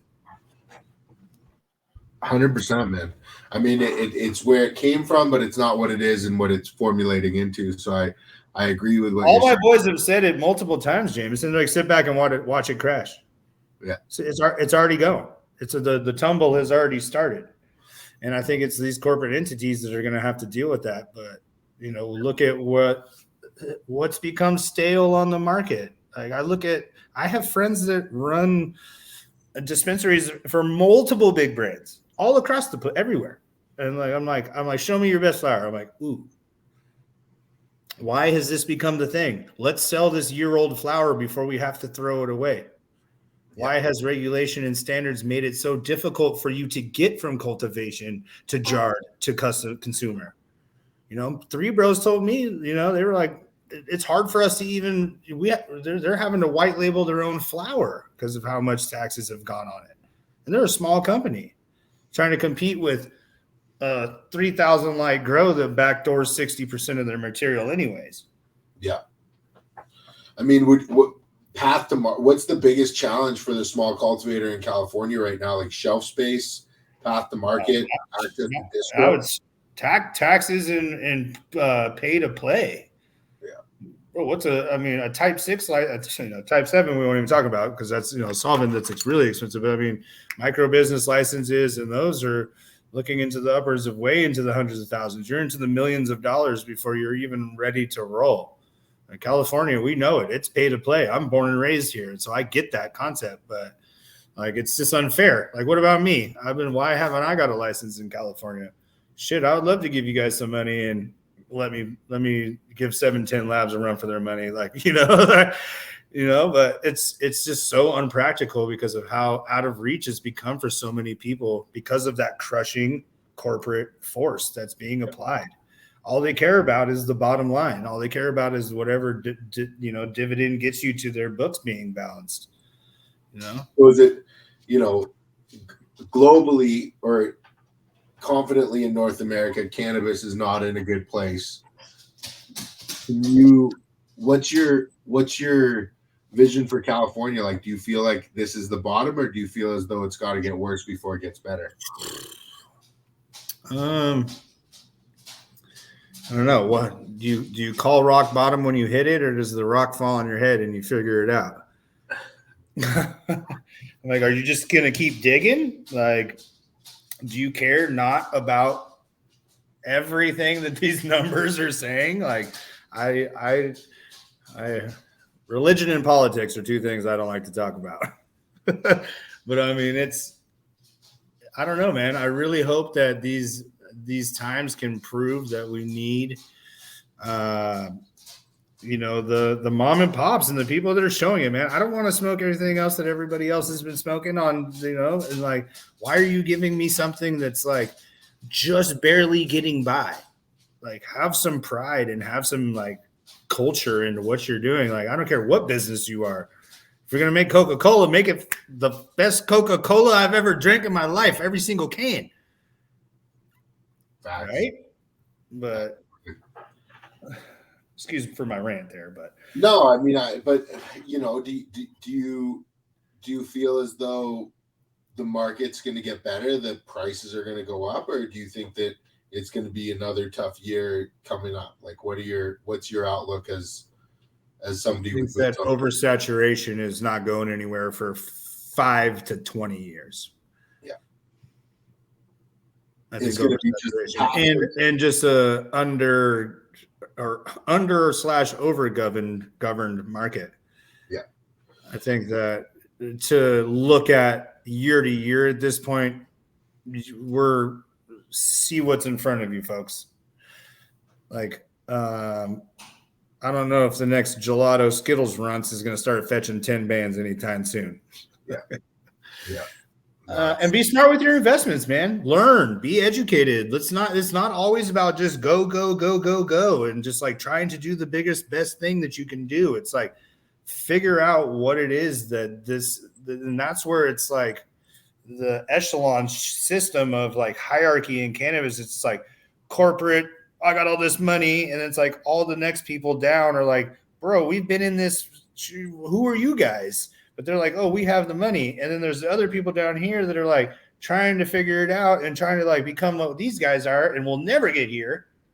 And it's just like shit rolls downhill, as they say in the military. But, like what I'm trying to help fill the sphere is like, look, you guys up here, all of this is what is making sure that this thing's going. Yeah. And like, let's look at this bigger picture here. And like, I'm using a screen as visualizations. I see you. I think that guys like, yourself are super key and crucial to helping things move forward and bridging gaps, because there's huge gaps in our industry between the visionaries and the guys who are commercializing this industry for profit. And that's something that needs to be addressed, because the visionaries and artists and creators and people who are really connected to the plant are the people that drove this industry to where it is, and will continue. And we need to make sure they continue to drive that. So I think it's super important, what you're doing with the number of your projects, with Axis, with all that. I think that, the value that you deliver is great, man. Hey man, I'm just calling it how I see it. I try to be real. My main mantra in life is you can't fake realness. And like as long as everybody stays real to what they're about and they're being true to themselves, that's all I can ask of them. So what are plans moving forward with ET Farms? Like, we're gonna take this ET Farms train over here to New York and go have a good time with you guys. Let's go. Let's go. I know. And can New Year's get here fast enough? I'm trying to get to New York. Oh man, it's 25 days away. I know. Well, we needed to de-thaw a little bit because my bags are still stuck in Colorado. I had to go buy another shaver today, dude. I was like, damn, I look like Patch Adams over here. The travel, the stuff that's been going on in the U.S. right now is brutal. It's all good. It's all good. So yeah, I mean, moving forward with ET, I've really given Spencer and Access a bit, my time. I'm their outside sales rep. I'm looking to, really show. We're not trying to reinvent the wheel, other than let's see this on a different scope. I have a lot of time on it. I'm willing to do anybody a free demo that's not really just, hey, come and press my melt. I think that the technology that Spencer has put into that big machine, the big rosin machine, is really, I mean, BVA themselves came up to the booth. They're like, how did Spencer get this thing to do 100-ton head to do +1, -1 PSI? I'm like, I don't know, but there's a big computer down in there and I'm going to find out. So, we have, it's something been fun. It's something been organic. I'm really glad that I got into, purchasing the equipment myself, getting in with him early, really showing him what us hash makers need. Cause he was kind of geared around flower rosin early, like lots of tons and lots of big things. And we've got this thing pretty dialed. And, everybody that doesn't need this commercial sphere, you see the groups that we hang around with. Like, I can't wait to get, you saw the S2, but not in action. Like now we have the dual acting pneumatic, like everybody it's funny because I thought everybody would be S3 automation. Yes. Like, ooh, this is the next best thing. But most of the culture that I've talked to within our ranks have been like, no, I want the hand pump. Yeah. I want my hand on the throttle. I want to feel and see what I'm doing, and I'm one with this motion. Yeah, and it's the step you'll build into the next one, right? Like build into the next one, right? And so now I'm at a point where I was able to utilize the large scale machine, where the S3 is the largest of the single pouch press, and it has the exact same computer program. So we have all the exact same automation, plate clearances. It's all PID controlled. It's a beautiful piece of machinery. Cannot wait for people to check it out on melting of the heads. Yeah, no, Access Rosin is the official press, and we're going to have them on display as well as, in the video and having the makers working on them on the days leading up. So, and you guys see, this is me, and I'm going to have Spencer there. Like, please, let's come see us. Let's get some pressing done. I'm not trying to hide anything. These things are beautiful pieces of equipment. Bring your resin. Bring your resin. I keep telling everybody, this thing's like a backpack. I want to, as we kind of wrap up, I want to ask you. Yeah, no, absolutely. You're at Ego, you're at Emerald. In the last 3 months, what are some of the most impressive melts, rosin, or flour that you've seen? And shout out the makers who are behind them. Okay, all right. I mean, I got to give it to my boy Phoenix and Sumar, man. This guy just cleaned house on everybody this season. What did he get? 8? Bro, the Skittles from Phoenix. Bro, that's showtime, bro. That's the one. No, I mean, obviously, and like I said earlier in my conversation, he really helped me get started in the industry. And I told him to get a press for like 4 years. And so I'm so happy. Like once he got a press, he really took to, let's go for resin and let's do this. And look at it shows. We all smoked that Z. I mean, obviously T-Square. I mean, bro, the list could go on. Anybody that knows me, and I know you guys, I love all of you, and you guys all fucking crushed it this year. I cannot wait for the next year. Let's fucking go. That's Excuse my language. That's fair. No, you got a lot of fans and put you on the spot like that. You're like, yeah, no, you're not gonna do that. Yeah, I feel like the Oscar music would start if I started saying something. All right, proudest achievement in cannabis in the last 10 years. Putting you on the spot. What would that be? The CBD side of things, I successfully have shrinking 2 different types of breast tumors and 1 different type of intestinal tumor with high strength CBD testing, both orally and topically. That's phenomenal. I have Boston Medical Journal maybe about to write me being this crazy CBD guy. That's amazing, bro. That's awesome. I'll shove it down people's face. I'm like, hey, I asked a lot of physicists and a lot of doctors, and my family's medical, and I was like, can I hurt anybody by going too far? And they're like, there's only one thing you got to think of is there's a liver receptor, the PC4. I have to look up what the enzyme number is, but anything over 1,000 milligrams of CBD ingested, your liver slows down. And it should. I mean, it's running 1,000,000 miles an hour all day with what we're putting through it. But they were just like, yeah, as long as it's not like heart medicines that need to be every 3 hours, you'd probably slow those down. But yeah, so like I said, I've made as strong as 10, 15,000 oral, topical. Drink the whole bottle. Yeah. So that's a good achievement, man. It really makes me believe that this stuff's really medicine. We're not just getting high and talking shit. 100%. I really respect everybody, this plant, this culture, and this earth more than anything I can ever explain. Absolutely, bro. Absolutely. And I really, really, really appreciate you having me, brother. I know we've been rambling on. Absolutely, man. No, we're wrapping up now. I just want to, I appreciate having you on, as we kind of wrap up, as anybody else that you want to thank or shout out that's kind of helped on your journey that you haven't touched on, this is your chance. All right, here's my Oscar moment. No, honestly, my friends and my family, like I said, like you guys know who you are, like my dad, my brother, my sister, you guys see me go from the black sheep of the family to this is what I'm doing now. And I got a lot of people that are relying on me, and I can't wait to keep bringing it to everybody. I think my business partners, anybody that I've ever crossed paths with, and you guys have made a home in my heart. And like, I ain't done yet. Like, what's up? I'll see you guys in New York. I'm going to Cat's Deli. I'm going to Brooklyn, Brooklyn Bowl. Like, what's good? Catch Eli at Melting of the Heads. He's gonna be moving and shaking. He's gonna be there for the full 3 days. He'll be there for the days leading up. It's gonna be great.